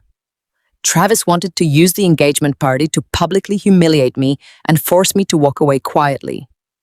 I decided right then and there that I would gladly give him the massive public spectacle he wanted. But I would be the one writing the final act. The tears stopped falling exactly 15 minutes after I discovered the ultrasound photo on that glowing tablet screen. When you spend years building your entire life around the success of one man, It feels like a physical death when you realize he has been planning your execution. But the human mind is a remarkable thing. Once the initial shock of profound betrayal burns through your nervous system, a cold and absolute clarity takes over. I sat on the edge of our unmade bed and took a very deep breath. I did not throw the device against the wall. I did not scream into my pillow or collapse onto the floor in a puddle of misery. Instead, I stood up and walked straight to my home office. I pulled a high-capacity external hard drive from the back of my desk drawer and plugged it into my laptop. With the methodical precision of a seasoned corporate bookkeeper, I began exporting every single piece of evidence. I saved the ultrasound image of my best friend's unborn child. I saved months of cruel text messages where they mocked my exhausted devotion. I saved the fraudulent invoice for the $14,000 engagement ring he had purchased with my money. I organized everything into neatly labeled digital folders, ensuring that the timestamps and metadata were perfectly preserved. I was no longer a heartbroken fiancé. I was an aggressive creditor preparing to collect a massive debt. The next morning, I called in sick to my regular accounting firm. I put on my sharpest navy blue business suit, the one I usually reserved for high-stakes tax audits. I pulled my hair back into a tight professional bun and drove straight into the heart of the city. I was not looking for a family lawyer or a divorce mediator. We were not married yet, so family court meant absolutely nothing to me. I needed a shark. I walked into the sprawling glass and steel offices of a ruthless commercial litigation firm that specialized in hostile corporate takeovers and debt restructuring. I sat across a massive mahogany desk from a senior partner named Robert. He was a man in his late 50s with sharp eyes and a reputation for completely dismantling fraudulent businesses. I did not cry when I told him my story. I simply slid a thick printed binder of financial records across his desk, along with the encrypted hard drive containing the undeniable proof of his personal betrayal. I watched Robert flip through the 40-page restructuring contracts I had drafted months earlier. I watched his eyes scan the strict default clauses that I had cleverly buried in the fine print. When Robert finally looked up from the documents, a slow and genuinely impressed smile spread across his face. He leaned back in his leather chair and told me that my legal architecture was absolutely bulletproof. Because of my careful planning, Travis did not owe his massive commercial debt to a faceless bank. He owed every single penny to Apex Financial Holdings, which was a blind limited liability company entirely owned and controlled by me. But the real masterpiece was the default clause. We reviewed the specific terms regarding the misappropriation of company funds. Travis had taken $14,000 directly from his corporate operating account to buy Sarah a custom diamond engagement ring. By deliberately miscategorizing a personal luxury purchase as a promotional business expense, he had committed blatant corporate embezzlement. That single reckless action triggered an immediate and irreversible default on his restructured debt notes. Robert explained that under the explicit terms of the contract, Apex Financial Holdings now had the absolute legal right to demand full immediate repayment of the entire loan balance. Since Travis did not have hundreds of thousands of dollars in liquid cash to pay the debt, the contract allowed my holding company to instantly convert that defaulted debt into a majority equity stake in his freight brokerage. I authorized Robert to execute the hostile takeover immediately. We spent the next 4 hours drafting the formal conversion notices and filing the expedited corporate registry updates. By the time I walked out of that skyscraper late in the afternoon, the legal landscape of my entire life had shifted. I was no longer just the exhausted woman paying the diesel bills for his shipping trucks. I was officially the legal owner of a 51% controlling interest in his entire logistics empire. Travis was now legally my employee, and he had absolutely no idea. I drove back to the small apartment I shared with him, feeling a sense of power I had never experienced before. When I walked through the front door, Travis was sitting on the couch watching television and drinking a cold beer. He looked at me and casually asked what I was making for dinner. He did not notice the change in my posture or the coldness in my eyes. I walked into the kitchen and began preparing a pot roast exactly the way he liked it. I played the role of the devoted blind workhorse with absolute perfection. I listened to him brag about his upcoming business meetings and complain about his shipping vendors. Every time he spoke, I just smiled and nodded, knowing that he was bragging about a company he no longer owned. I served him his dinner and sat across the small table watching him eat. He was so incredibly confident in his own superiority that he never once suspected the trap had already snapped shut around his ankles. He thought he was preparing to publicly humiliate me at our upcoming engagement party so he could walk away with my best friend and my money. He did not realize that I had just spent my entire day loading a massive financial weapon that would completely obliterate his future. The heavy iron trap was perfectly set, and all I truly had to do was just patiently wait for him to finally pull the trigger. The ink on the conversion documents was black and resolute. I sat in Robert's office on that rainy Thursday afternoon and watched my signature bind the trap shut. For years, I had used my signature to sign away my own security. I had signed the title transfer for my beloved vehicle. I had signed the withdrawal slips that completely drained my life savings. I had signed countless checks to keep a drowning man breathing. But this signature was different. This one did not represent a sacrifice. It represented a reckoning. Robert slid the final stack of corporate restructuring notices across the polished mahogany desk. He explained that by deliberately burying a luxury jewelry purchase under a fraudulent commercial invoice, Travis had handed us the absolute legal right to demand immediate repayment. And because we both knew he did not have hundreds of thousands of dollars sitting in a liquid account, the default equity conversion was triggered automatically. I was executing my right as his primary secured creditor. I was legally seizing 51% of his entire regional freight brokerage. Robert worked with the ruthless efficiency of a man who enjoyed dismantling arrogant people. He filed the expedited equity transfer documents directly with the state corporate registry. He sent the formal notices via certified mail to the company headquarters, knowing they would not arrive until Monday morning, safely after the engagement party. The legal machinery moved quietly and invisibly behind the scenes. I spent Friday morning at my regular accounting firm, balancing routine ledgers and answering mundane emails as if my entire universe had not just tilted on its axis. At exactly 2 o'clock in the afternoon, my cell phone vibrated on my desk. It was a brief text message from Robert containing only 2 words. "It is done." I closed my eyes and let out a long, slow breath. The transformation was officially complete. I was no longer the exhausted corporate bookkeeper who took the commuter bus in the freezing rain to pay for diesel fuel. I was no longer the naive fiancé clipping grocery coupons so my partner could buy tailored Italian suits. As of that exact moment, I was the majority shareholder and the legal owner of a massive logistics operation. I owned the commercial trucks rolling down the interstate. I owned the warehouse leases. I owned the dispatch systems and the operating accounts. Most importantly, I owned Travis. He was legally my employee, and he was walking around completely oblivious to the fact that his entire kingdom had just been conquered without a single shot being fired. The drive back to our small apartment that Friday evening felt entirely different than it ever had before. The crushing weight of the sunk cost fallacy was gone. The heavy, suffocating anxiety about our financial future had completely evaporated. I stopped at the local grocery store and walked through the aisles with a profound sense of absolute peace. I picked up a beautiful cut of beef, fresh rosemary, organic carrots, and baby potatoes. I was going to make his absolute favorite meal. I was going to make him a traditional Sunday pot roast on a Friday night, because a condemned man always deserves a good final meal before the execution. When I unlocked the front door of our apartment, Travis was already home.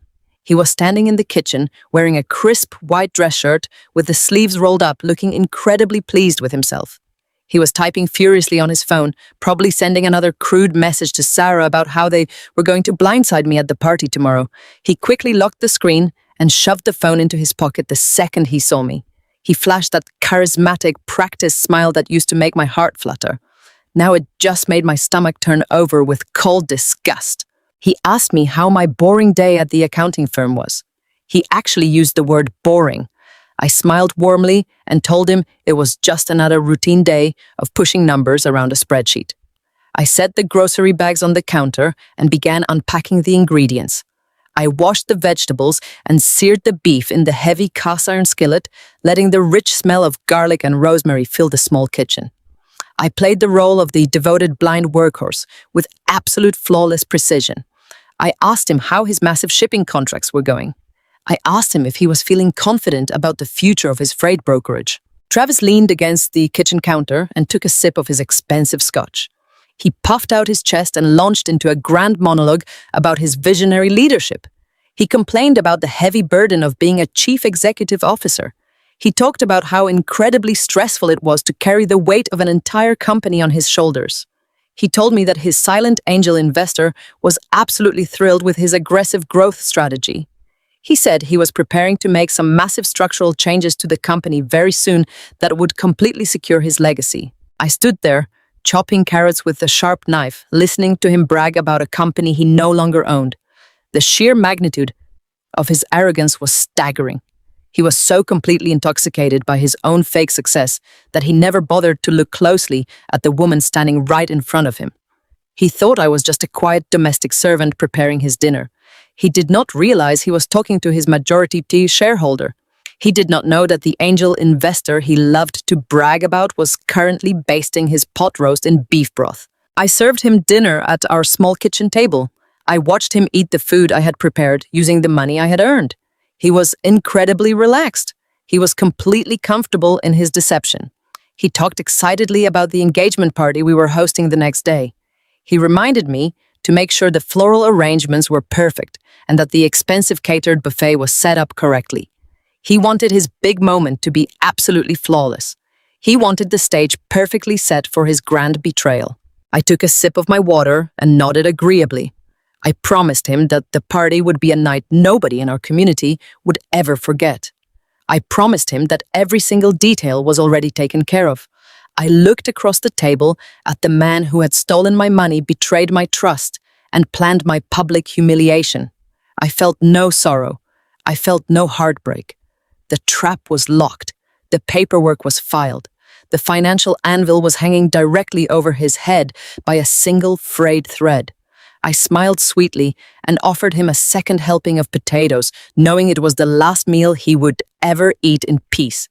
There is a unique kind of psychological torture in offering a cup of ginger tea to the woman who is actively dismantling your life. 2 days after I legally seized control of Travis and his freight company, I invited Sarah over to my apartment. She was supposed to be my maid of honor. She was supposed to be the woman standing beside me, sharing the happiest day of my life. Instead, she walked through my front door carrying a stack of glossy catering brochures and a secret that would have completely broken a weaker woman. I watched her kick off her shoes and make herself comfortable on my living room sofa. She looked around my home with this subtle, undeniable sense of ownership. She actually thought this was going to be her life. She thought she was going to slide right into my place, sleep in my bed, and spend my hard-earned money. I sat down across from her at the coffee table. Between us sat the final planning binders for the massive engagement party. Travis had insisted on a lavish country club affair, and I had agreed to fund every single penny of it. Sarah leaned forward, flipping open a brochure for a high-end floral designer. She pointed to a cascading arrangement of white roses and imported orchids.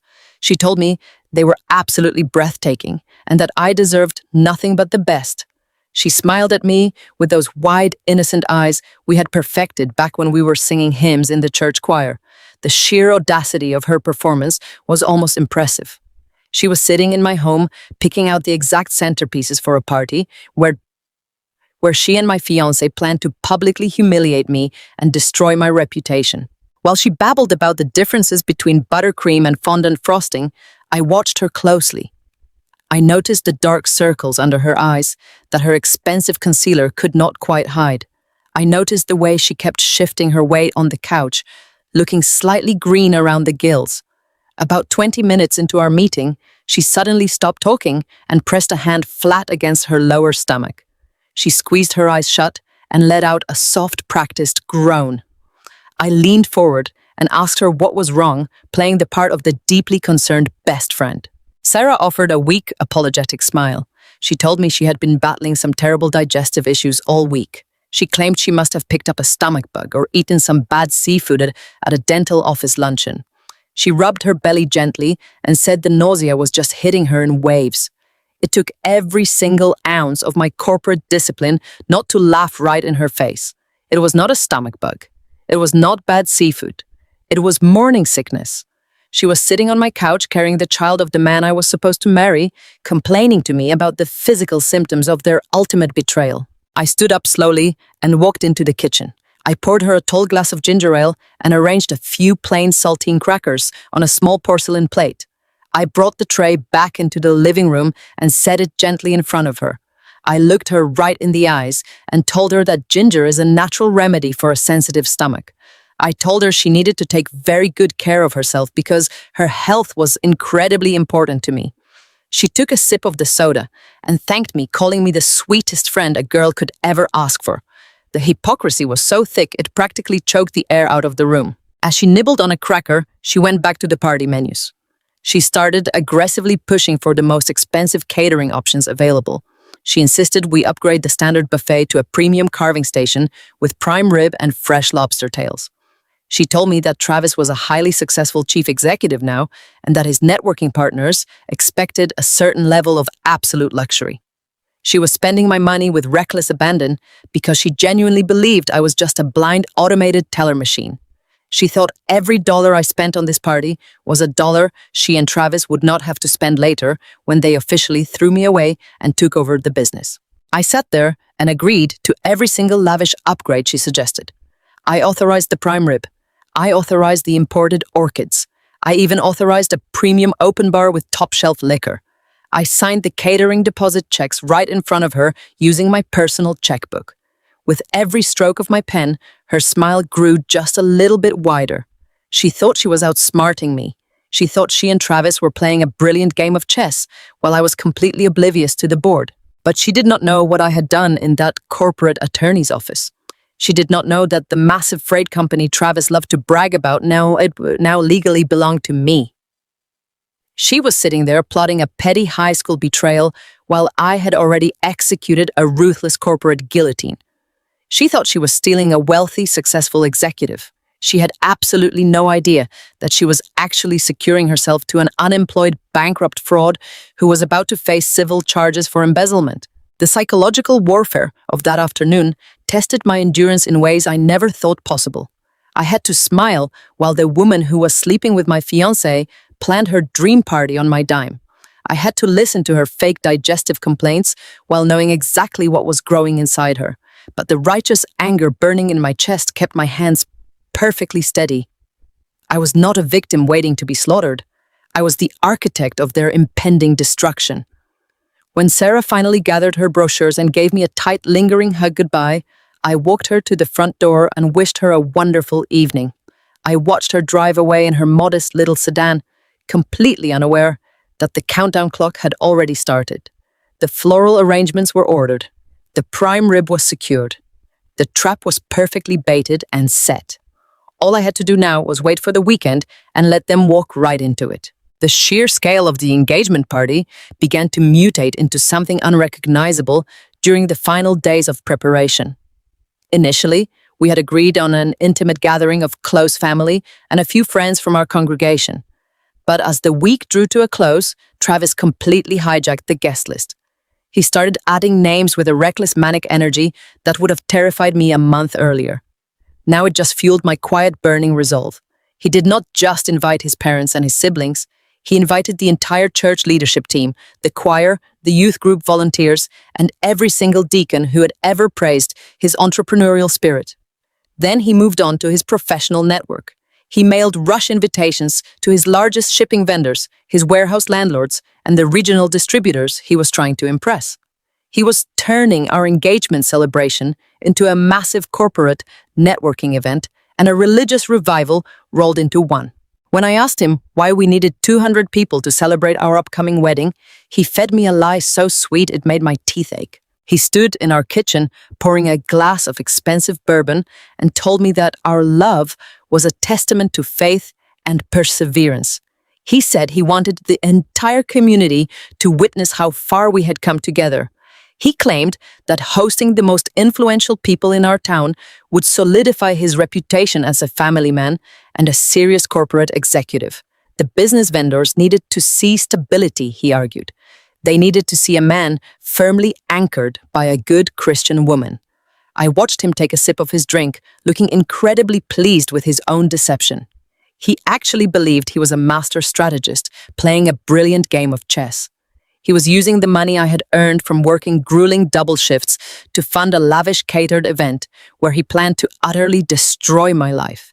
He wanted the absolute largest audience possible because he was setting a very specific kind of psychological trap. His plan relied entirely on the crushing weight of social pressure and religious expectation. In our traditional community, a good woman never makes a public scene. A devoted partner is expected to swallow her pride and handle heartbreak with quiet, graceful dignity. Travis knew exactly how that dynamic worked, and he intended to weaponize it against me. He figured that if he dropped the devastating news about Sarah and the baby in front of our church congregation, I would be completely paralyzed by the sheer humiliation of the moment. He expected me to be so profoundly embarrassed by the public betrayal that I would simply run away to hide my tears. He wanted the heavy, suffocating blanket of Christian shame to force me out the back door without a fight. In his arrogant mind, I would be too mortified to ever show my face in town again, let alone demand my fair share of the business assets I had secretly saved from bankruptcy. He was orchestrating a flawless public execution where the victim was expected to politely dig her own grave. He would stand on that stage looking like a man tragically torn between duty and true love while I fled into the cold night air.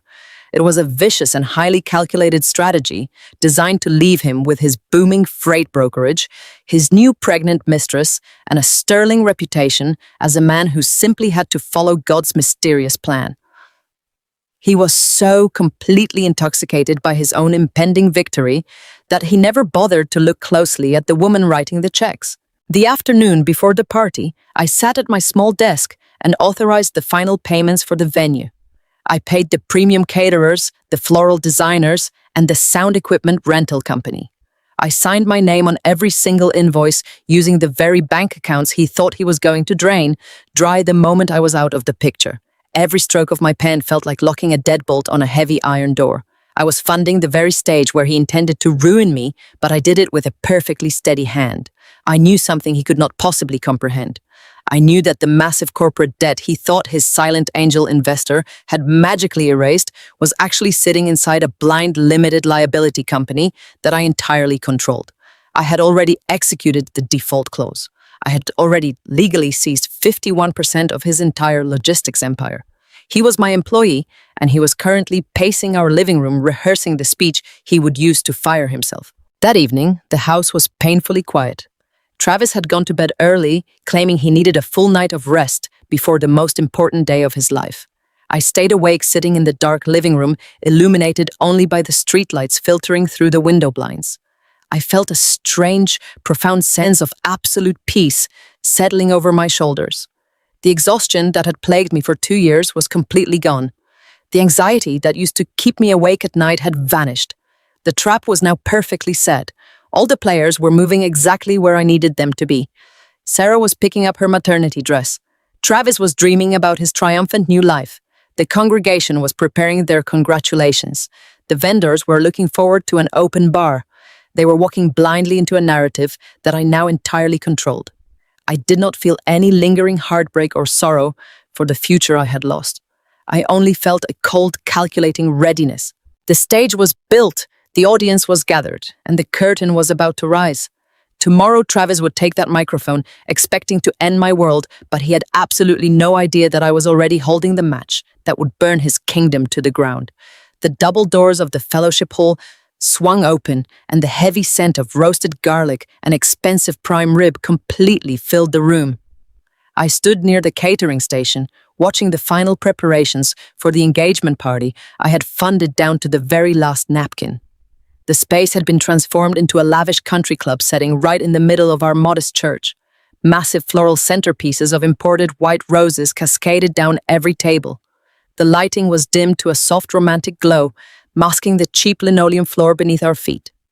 Over 200 people were crammed into the room. It was a sea of tailored suits and cocktail dresses buzzing with loud conversations and the clinking of crystal glasses. The air felt incredibly thick and heavy with anticipation. To anyone else walking into that room, it looked like the ultimate celebration of a perfect Christian couple preparing to build their forever home. But to me, it looked exactly like a brilliantly decorated stage designed for a public execution.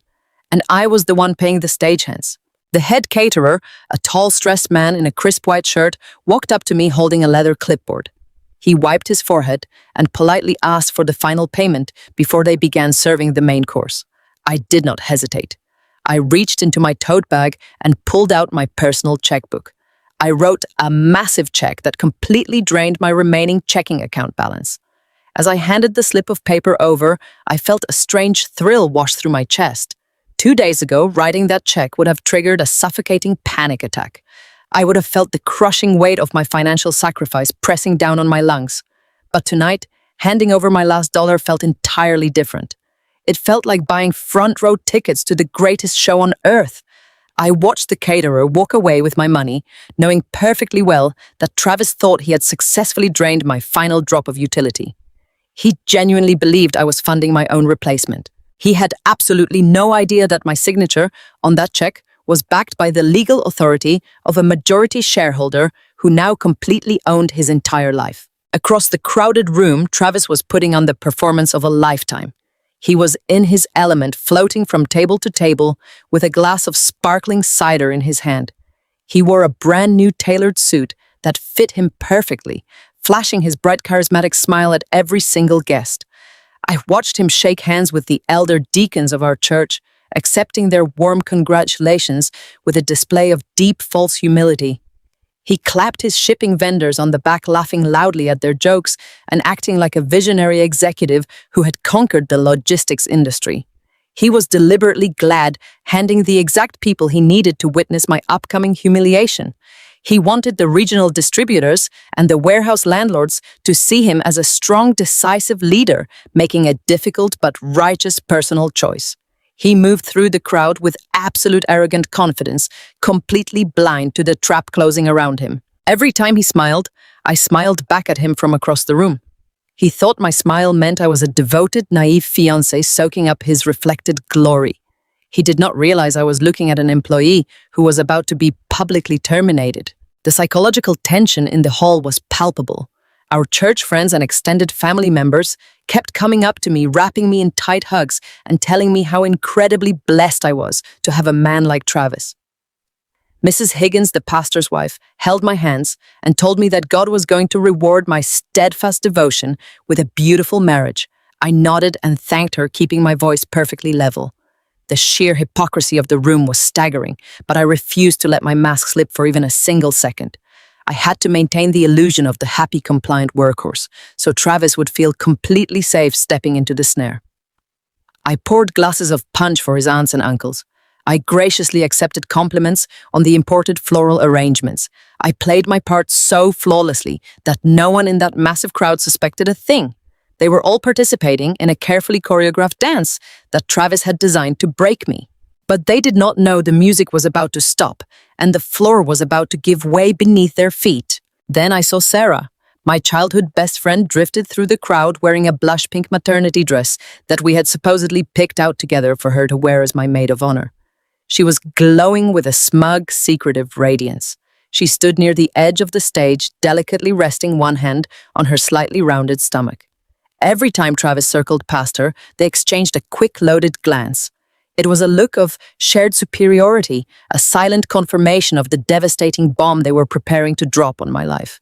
She honestly thought she had won the ultimate prize. She thought she was walking away with a wealthy, successful corporate executive while leaving me in the dust.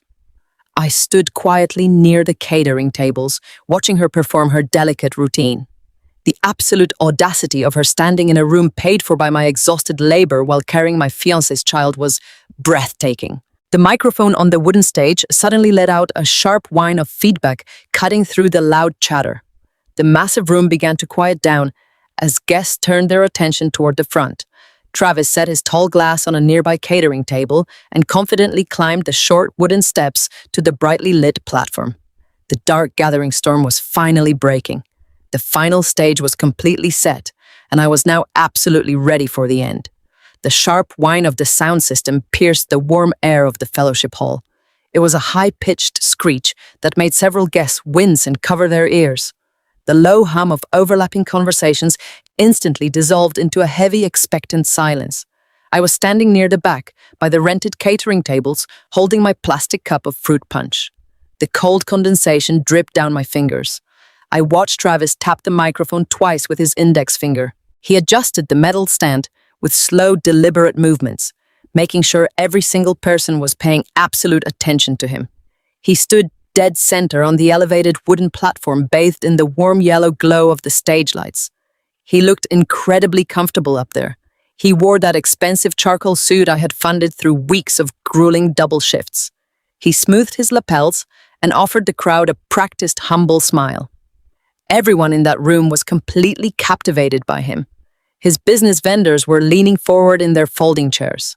Our church elders were nodding with premature approval. They all thought they were about to witness the beautiful culmination of a perfect Christian romance. They thought he was going to thank me for standing by his side when his freight trucks were on the verge of repossession. I took a slow, quiet breath.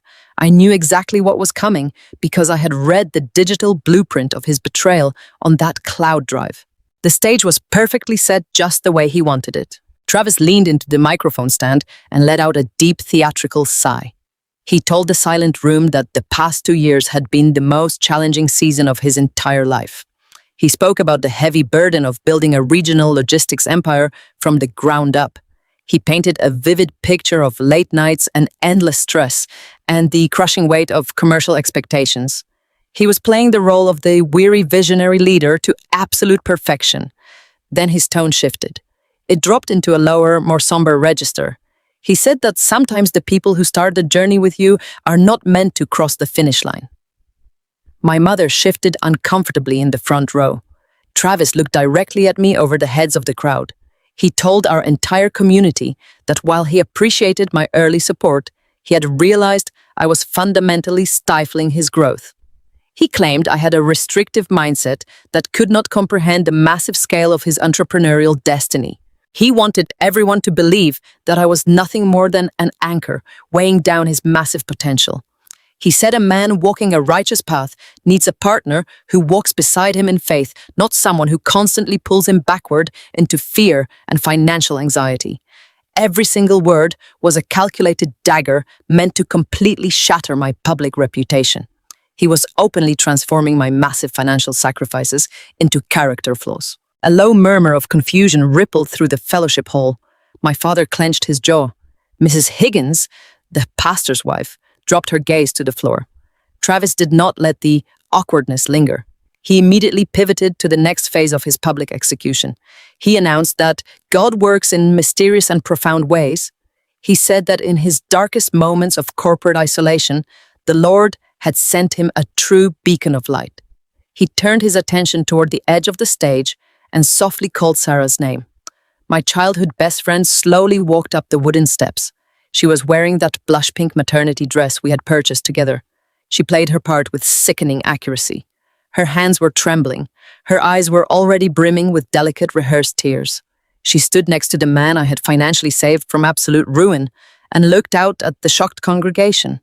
Travis put his arm around her waist and pulled her close. He proudly announced to the crowded room that Sarah had shown him what a deeply supportive and submissive woman truly looks like. He told everyone that they could not fight fate because God had blessed them with a miracle. Sarah gently rested her hand on her slightly rounded stomach and let a single tear roll down her cheek. She whispered into the microphone that they had tried to fight their feelings, but it was simply God's will for them to build a family together. The collective gasp from the audience sucked all the remaining oxygen out of the massive room. It was a sound of pure, unadulterated shock. I watched Travis reach into his tailored suit jacket. He pulled out the small velvet box containing the $14,000 custom diamond ring, the exact same ring he had purchased by illegally embezzling funds from his own corporate accounts. He dropped to one knee right there on the stage. The absolute audacity of the moment was almost paralyzing. He was proposing to my best friend using my money at a lavish party I was currently paying for out of my own pocket. I looked around the room and saw the exact reactions he had meticulously planned for. His parents looked smug and validated. My parents looked utterly destroyed. The church congregation waited in horrified silence, expecting me to completely fall apart. The silence stretched on for what felt like an eternity. He waited for my emotional collapse. They expected me to drop my cup and run sobbing into the parking lot, overwhelmed by the crushing weight of Christian shame. But I simply stood there by the catering tables, perfectly still. My heart was not breaking. It was barely even beating faster. I felt an incredible icy calm wash over my body. I smiled a small secret smile. Travis thought he was dropping the final curtain on my life, but he had absolutely no idea that I was already standing backstage, holding the matches ready to burn his entire stolen kingdom to the ground. The silence in the fellowship hall was absolute and suffocating. 200 people held their breath at the exact same time. The high-vaulted church ceilings pressed down on the room, trapping the cruel words Travis had just spoken. He was still kneeling on the wooden stage, holding my custom diamond ring out to my childhood best friend. Sarah was clutching her chest, acting out a perfect scene of overwhelming emotion. The entire congregation was staring at me. I could feel the weight of their collective gaze burning into my skin. They were waiting for the inevitable collapse. They expected my shoulders to shake. They expected the tears to well up and spill over my cheeks. They leaned forward in their folding chairs, anticipating the moment I would drop my plastic cup of fruit punch and flee into the cold Pennsylvania night. That was the established script for a good Christian woman who had just been publicly humiliated. You run away and you hide your shame. My mother was weeping quietly in the front row. My father looked physically sick. Across the aisle, his family wore expressions of rehearsed pity, masking their smug satisfaction. Travis glanced in my direction, and his charismatic smile softened into a look of tragic apology. It was a flawless performance. He used the crushing weight of our religious community, hoping to force my silent retreat. If I ran away crying, he would win everything. He would keep his booming logistics company. He would keep the woman he had been secretly sleeping with. And he would keep his sterling reputation as a visionary executive who simply had to follow God's mysterious plan for his life. But the heartbreak he was banking on never arrived. The initial shock evaporated, leaving nothing behind but a vast icy ocean of absolute clarity. I did not drop my cup. I walked over to the nearest catering table and set it down gently next to a silver platter of roast beef. The soft clink of the plastic touching the table sounded like a gunshot. I smoothed the front of my dress and turned to face the stage. I did not run toward the exit. I began walking directly down the center aisle toward the man who thought he had just ruined my life. The crowd parted for me instinctively. People pulled their chairs back and stepped out of my way, afraid to touch me. I walked with a slow, measured rhythm. My posture was perfectly straight. My breathing was deep and completely even. I did not look at the pitying faces of the church elders. I did not look at the horrified expressions of my parents. I kept my eyes locked entirely on Travis. With every step I took, the smug, confident mask on his face began to slip. He had prepared for a hysterical woman. He had prepared for screams and dramatic accusations. He had absolutely no preparation for a woman walking toward him with the cold, calculated focus of an executioner. I reached the base of the wooden platform. The stage lights beamed down, casting long shadows across the floor. Sarah took a small, uncertain step backward, clutching her stomach. The delicate, rehearsed tears on her cheeks stopped falling. She looked at Travis, seeking reassurance, but Travis was staring down at me with genuine confusion. I climbed the 3 wooden steps with steady, deliberate grace. The wood creaked softly beneath my shoes. Now I was standing right in front of them. The smell of his expensive cologne, the cologne I had paid for, filled my lungs. I was close enough to see the tiny beads of sweat forming on his forehead. The tension in the fellowship hall was so thick, it felt like you could cut it with a knife. Travis remained on one knee looking up at me. His charismatic confidence was entirely gone, replaced by a creeping sense of panic. He held the microphone in his right hand. His grip was white-knuckled and rigid. I did not yell. I did not slap him. I simply reached out and placed my hand over his. My skin was ice-cold against his sweating fingers. I looked deep into his eyes, and I gently pulled the microphone away from him. He was so unnerved by my absolute lack of hysteria that he opened his hand and let me take it without a single ounce of resistance. He stood up slowly, backing away as if I were a dangerous animal that had slipped its leash. I turned to face the congregation. 200 faces stared back at me, suspended in a state of absolute shock. The venue I had paid for was completely under my control. The audience he had gathered was now entirely mine. I lifted the microphone to my mouth. My voice echoed through the room. It was dead calm. It was completely devoid of sadness or anger. It was the level professional tone of a senior corporate controller delivering a quarterly financial report. I congratulated Sarah on the miraculous news of her growing family. The words hung in the warm air, dripping with a polite, detached sincerity that made her flinch. Then I turned my attention back to the crowd. I told them that Travis had just shared a beautiful story about the divine intervention that had saved his failing regional freight brokerage.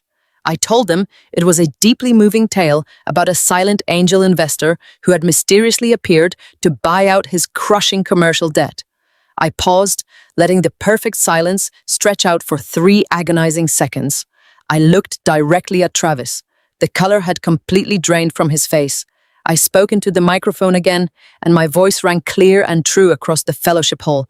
I announced that there was no divine mystery regarding the survival of his company, because the silent investor who had saved his trucks, his warehouse, and his entire professional life was standing right in front of them. The metal of the microphone felt cool and heavy against my palm. I stood on that elevated stage looking down at the man I had spent 3 years building a life with. Travis was staring up at me with a desperate, panicked confusion. He had orchestrated this entire lavish event to break me in front of our community. He wanted a screaming match. He wanted tears. Instead, he got a woman who had spent the last 48 hours treating her heartbreak like a corporate audit. The silence in the fellowship hall was absolute. 200 guests were paralyzed, waiting for the inevitable explosion. I turned slightly to look at my childhood best friend. Sarah was clutching her stomach with one hand and staring at the floor, unable to meet my eyes. I brought the microphone to my lips. My voice echoed through the high-voltage ceilings, ringing with a perfect, unbothered clarity. I want to be the very first to congratulate Sarah and Travis on their growing family. I said the words slowly, letting them settle over the crowd. A child is a profound blessing. I genuinely hope this baby brings you both exactly the life you deserve. Sarah flinched, as if I had physically struck her. Travis swallowed hard, his arrogant posture completely crumbling. The church congregation exchanged bewildered glances. They did not understand why the jilted fiancé was offering polite blessings. My mother, who had been sobbing quietly in the front row, stopped and looked up at me with profound confusion. I did not break my composure. I simply shifted my attention away from the betrayers and spoke directly to the audience. Earlier this evening, many of you congratulated Travis on his massive corporate success. I continued pacing slowly across the wooden stage. Over the past year, you have all heard his beautiful testimony about a miraculous financial rescue. He loves to stand right here at this very pulpit and tell you about the mysterious angel investor who swooped in to save his regional freight brokerage from absolute bankruptcy. He told you that a faceless corporate holding group saw his visionary leadership and decided to buy out his crushing debt. It is a wonderful, inspiring story about faith and reward. But there is just one massive problem with his testimony. It is a complete and absolute lie. A collective murmur rippled through the packed room. I saw the elder deacons sit up straighter in their folding chairs. Travis took a sudden, aggressive step toward me, reaching for the microphone, but I simply turned my shoulder and locked eyes with him, forcing him to freeze. I looked back out at the sea of tailored suits and evening dresses. There was no divine corporate intervention. I said, my voice rising with a cold, steady power. 2 years ago, Travis was drowning in vendor debt. His commercial creditors were days away from repossessing his entire fleet of shipping trucks. He sat at my kitchen table crying because he was about to lose everything. So I decided to save him. But I am not a wealthy venture capitalist. I am a corporate bookkeeper. To generate the massive cash infusions his failing business desperately needed, I sold my perfectly reliable paid-off vehicle to a downtown dealership. I walked into my local bank branch and completely drained the life savings account I had spent 5 years meticulously building. The room was so quiet, you could hear the soft hum of the catering refrigerators in the back. I watched my father's face transition from shock to a deep, simmering rage on my behalf. I pointed directly down at Travis, who was now sweating profusely under the stage lights. When selling my car and draining my savings was not enough, I took on additional weekend accounting clients. I told the silent room exactly what it cost me. For 2 solid years, I worked 80-hour weeks. While Travis was attending expensive networking luncheons in custom suits, I was taking a public commuter bus in the freezing winter rain to save money on gas. I wore the same scuffed winter boots for 3 straight winters. I clipped grocery coupons and ate cheap instant noodles just so he could afford to put diesel fuel in his commercial trucks. I sacrificed my youth, my friendships, and my financial security because I believed in partnership. I believed a good woman stands by her man in the darkest valleys. I thought I was funding our shared future. I had no idea I was quietly working myself into the ground to finance his secret romantic hotel weekends with my childhood best friend. Gasps echoed from the back of the hall. The pastor's wife covered her mouth in absolute horror. Travis looked frantically at his business vendors sitting in the 3rd row. The regional distributors and warehouse landlords who he had invited to witness his triumph were now staring at him with undisguised disgust. His carefully crafted reputation as a brilliant independent executive was disintegrating in real time. But I am not standing up here today to ask for your pity. I smiled, and it was not a warm smile. I am a senior financial controller. I know exactly how money moves, and I know how to protect my assets. Because I was his bookkeeper, I knew that giving him cash directly was a terrible financial risk.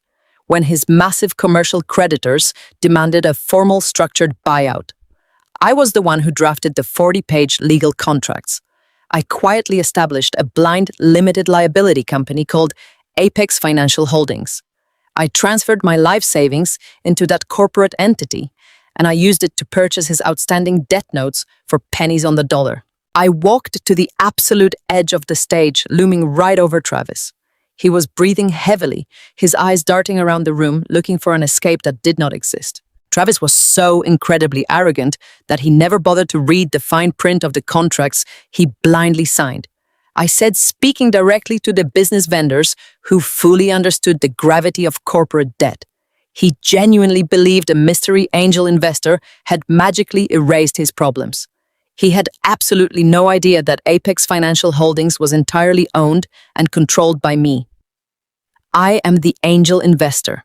I am the sole secured creditor of his entire logistics empire. Every time he mocked me for being a boring, exhausted workhorse, he was actually mocking his majority debt holder. Every time he ignored my calls to spend time with Sarah, he was actively working for me.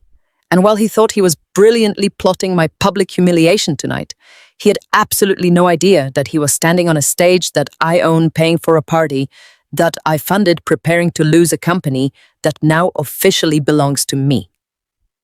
I reached down into the heavy canvas tote bag resting by my feet. The fellowship hall was so profoundly quiet that I could actually hear the crisp rustle of the thick fabric. My fingers found the smooth, heavy cardstock of the red legal folder I had carefully packed that morning. I had carried it with me all day, feeling its weight against my shoulder like a loaded weapon waiting to be fired. I pulled it out and held it up under the warm stage lights. The bright crimson color was a sharp, violent contrast to the soft pastel floral arrangements surrounding us.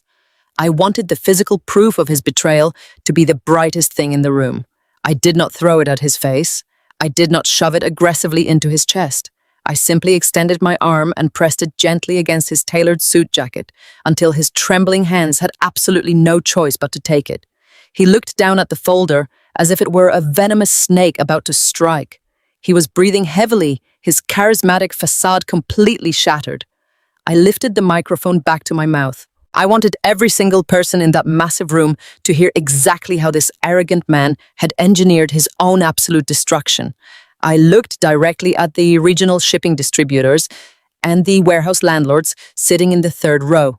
I wanted his professional network to understand exactly who they were dealing with.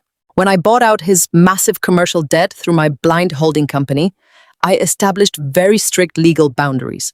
I explained, my voice echoing clearly off the high-vaulted ceilings.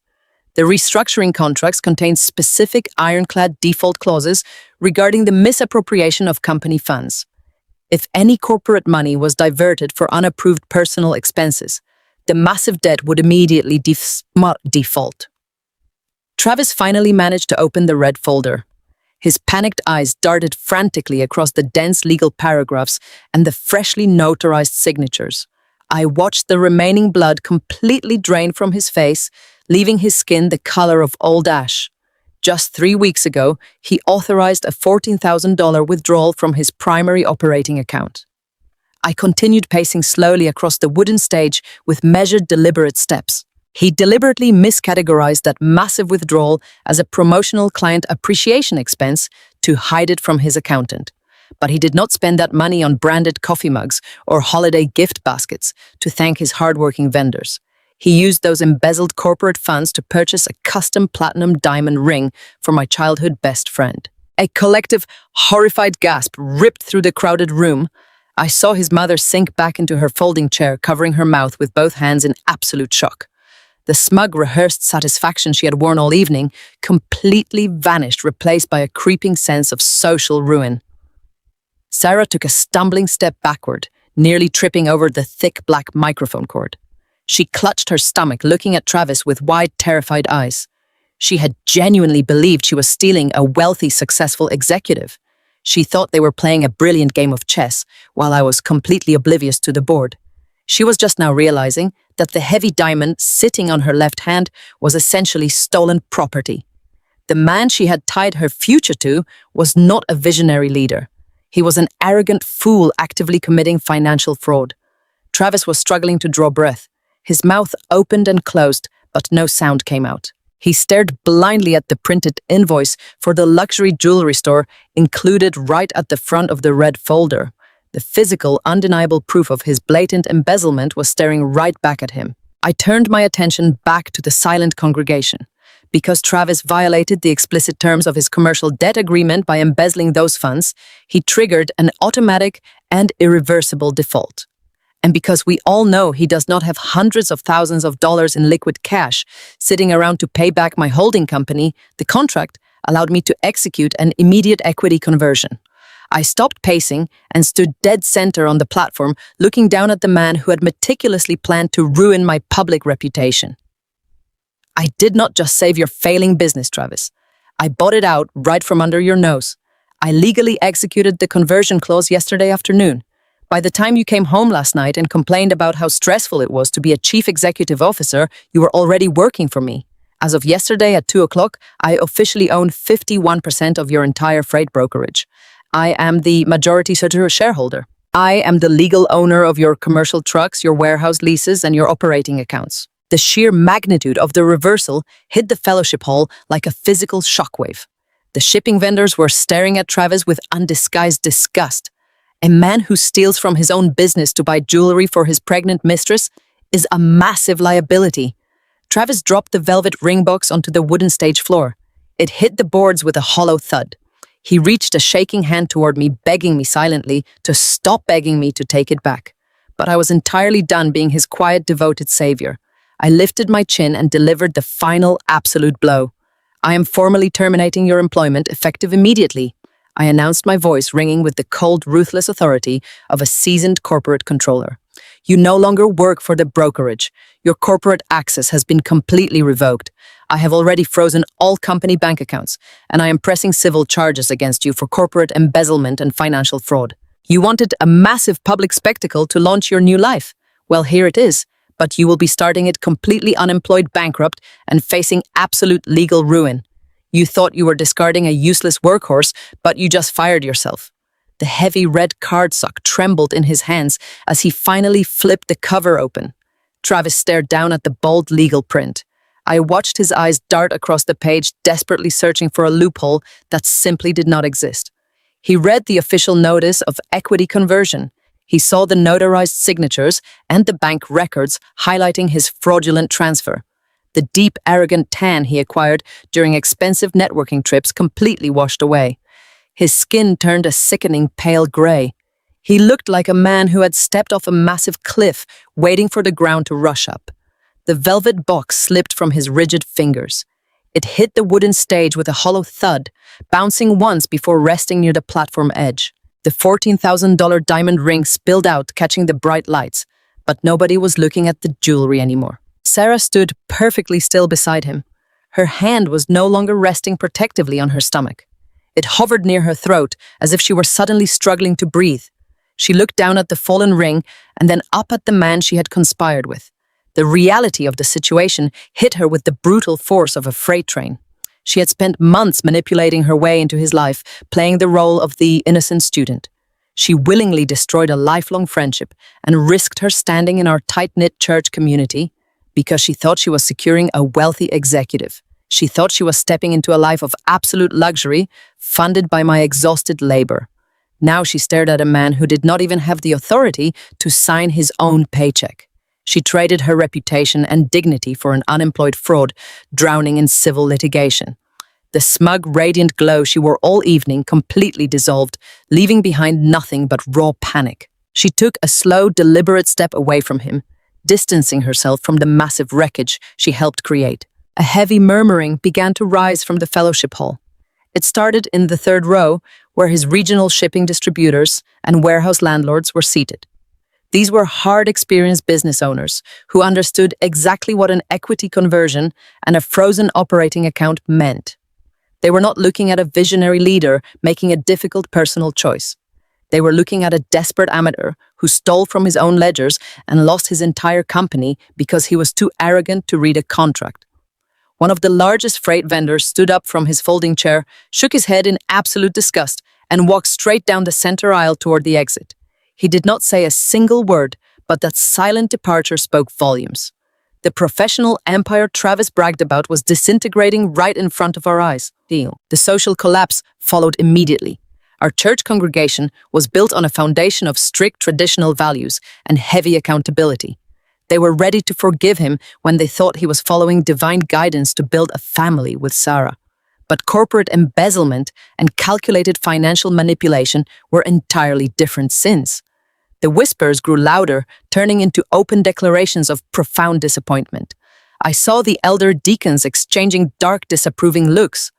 Mrs. Higgins, the pastor's wife, physically turned her chair away from the stage. The crushing weight of Christian shame that Travis meticulously planned to drop on my shoulders reversed course and was now suffocating him. I looked across the aisle at his family. His mother Diane was no longer sitting with that smug, rehearsed posture. The woman who constantly praised his genius while telling me I was just a practical necessity was gripping the edge of her seat in pure horror. She looked at me standing tall on the stage and then looked at her ruined son. She finally understood her golden child was entirely hollow. He built his kingdom on my back, and the second I stood up, his entire world shattered. His sisters whispered frantically to each other, completely humiliated by the massive public spectacle they happily attended just moments before. Travis tried to speak. He opened his mouth, but his charismatic charm was completely broken.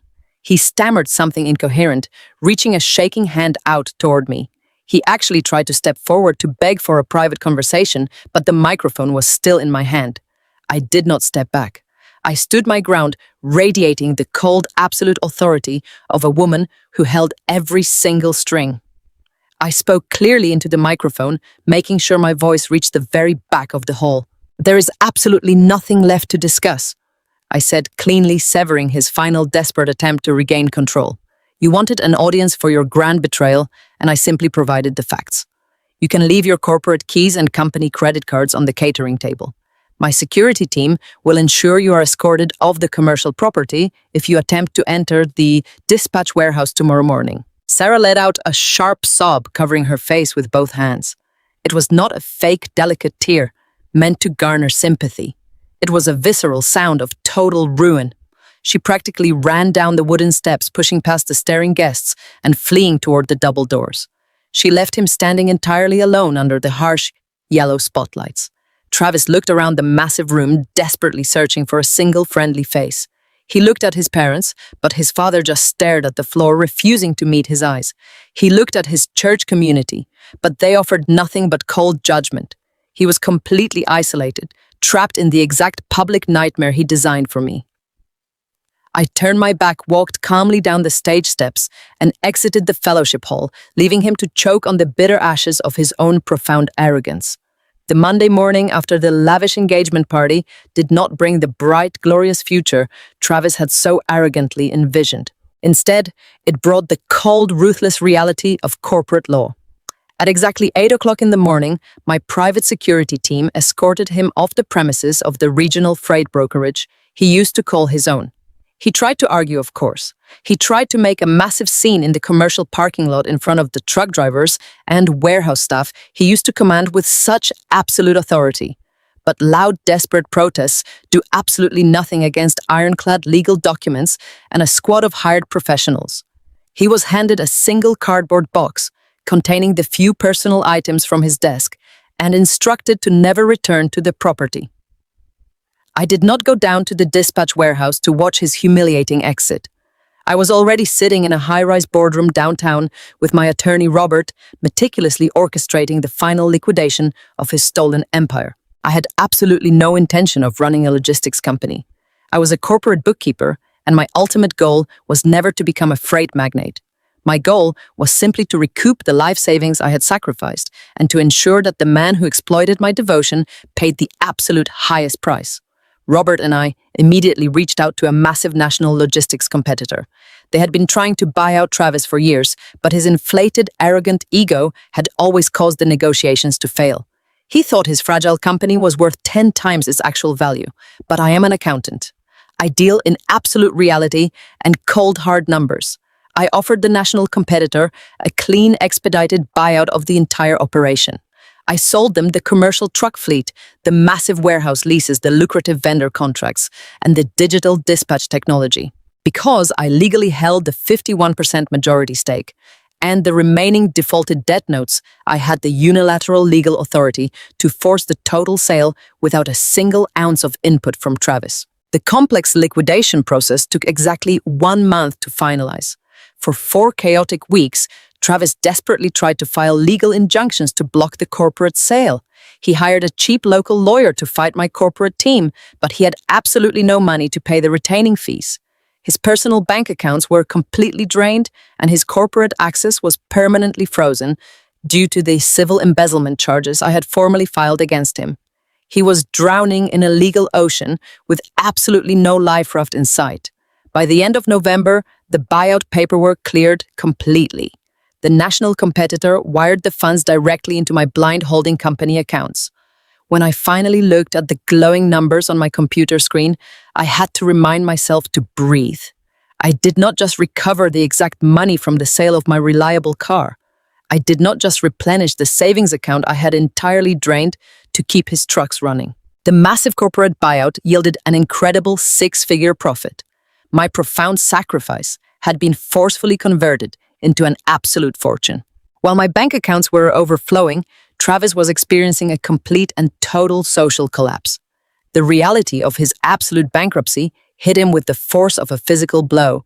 Without his inflated executive salary, without his corporate credit cards, and without my exhausted labor secretly funding his lavish lifestyle, he was absolutely nothing.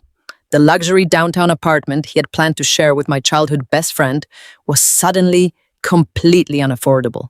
His custom-tailored Italian suits were practically useless to a man who could not even afford to buy his own groceries. The arrogant, visionary leader who had stood on a church stage and mocked my devotion was forced to pack his meager belongings into plastic garbage bags. With absolutely nowhere else to go, he moved right back into his childhood bedroom at his parents' house. His mother, Diane, the woman who had constantly praised his genius while telling me I was just a practical necessity, was suddenly forced to financially support her completely ruined son. The smug satisfaction she had worn at the engagement party vanished entirely, replaced by the bitter humiliation of watching her golden boy become a local cautionary tale. Our traditional church congregation, the exact same people who had blindly applauded his fake angel investor testimony, completely turned their backs on him. They were absolutely disgusted by the sheer magnitude of his financial fraud and his public cruelty. He could not even show his face at Sunday service without hearing the loud, judgmental whispers of the elder deacons who used to praise him. He was completely exiled from the only community he had ever known. But the absolute greatest poetic justice was delivered by Sarah. My former best friend had conspired to steal my life because she genuinely believed she was securing a wealthy, successful executive. She thought she was stepping into a life of pure luxury, funded entirely by my endless hard work. But the moment the buyout finalized and the harsh reality of his total bankruptcy set in, her fake devotion completely evaporated.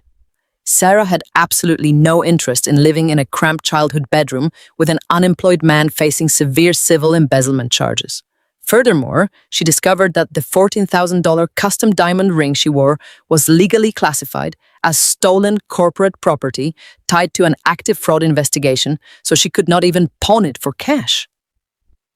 2 weeks after he moved back in with his parents, she packed her bags and left him entirely alone. She disappeared, refusing to answer his desperate phone calls, realizing that tying her future to a disgraced fraud was a terrible calculation. She had willingly destroyed a lifelong friendship and ruined her own reputation in our small town for a man who turned out to be an absolute illusion. Without my constant financial support holding him up, Travis was just an arrogant, empty shell. They had plotted together to humiliate me and steal my future, but in the end, they completely destroyed each other, leaving Travis with absolutely nothing. The transfer of the buyout funds hit my personal checking account on a crisp Tuesday morning in early December.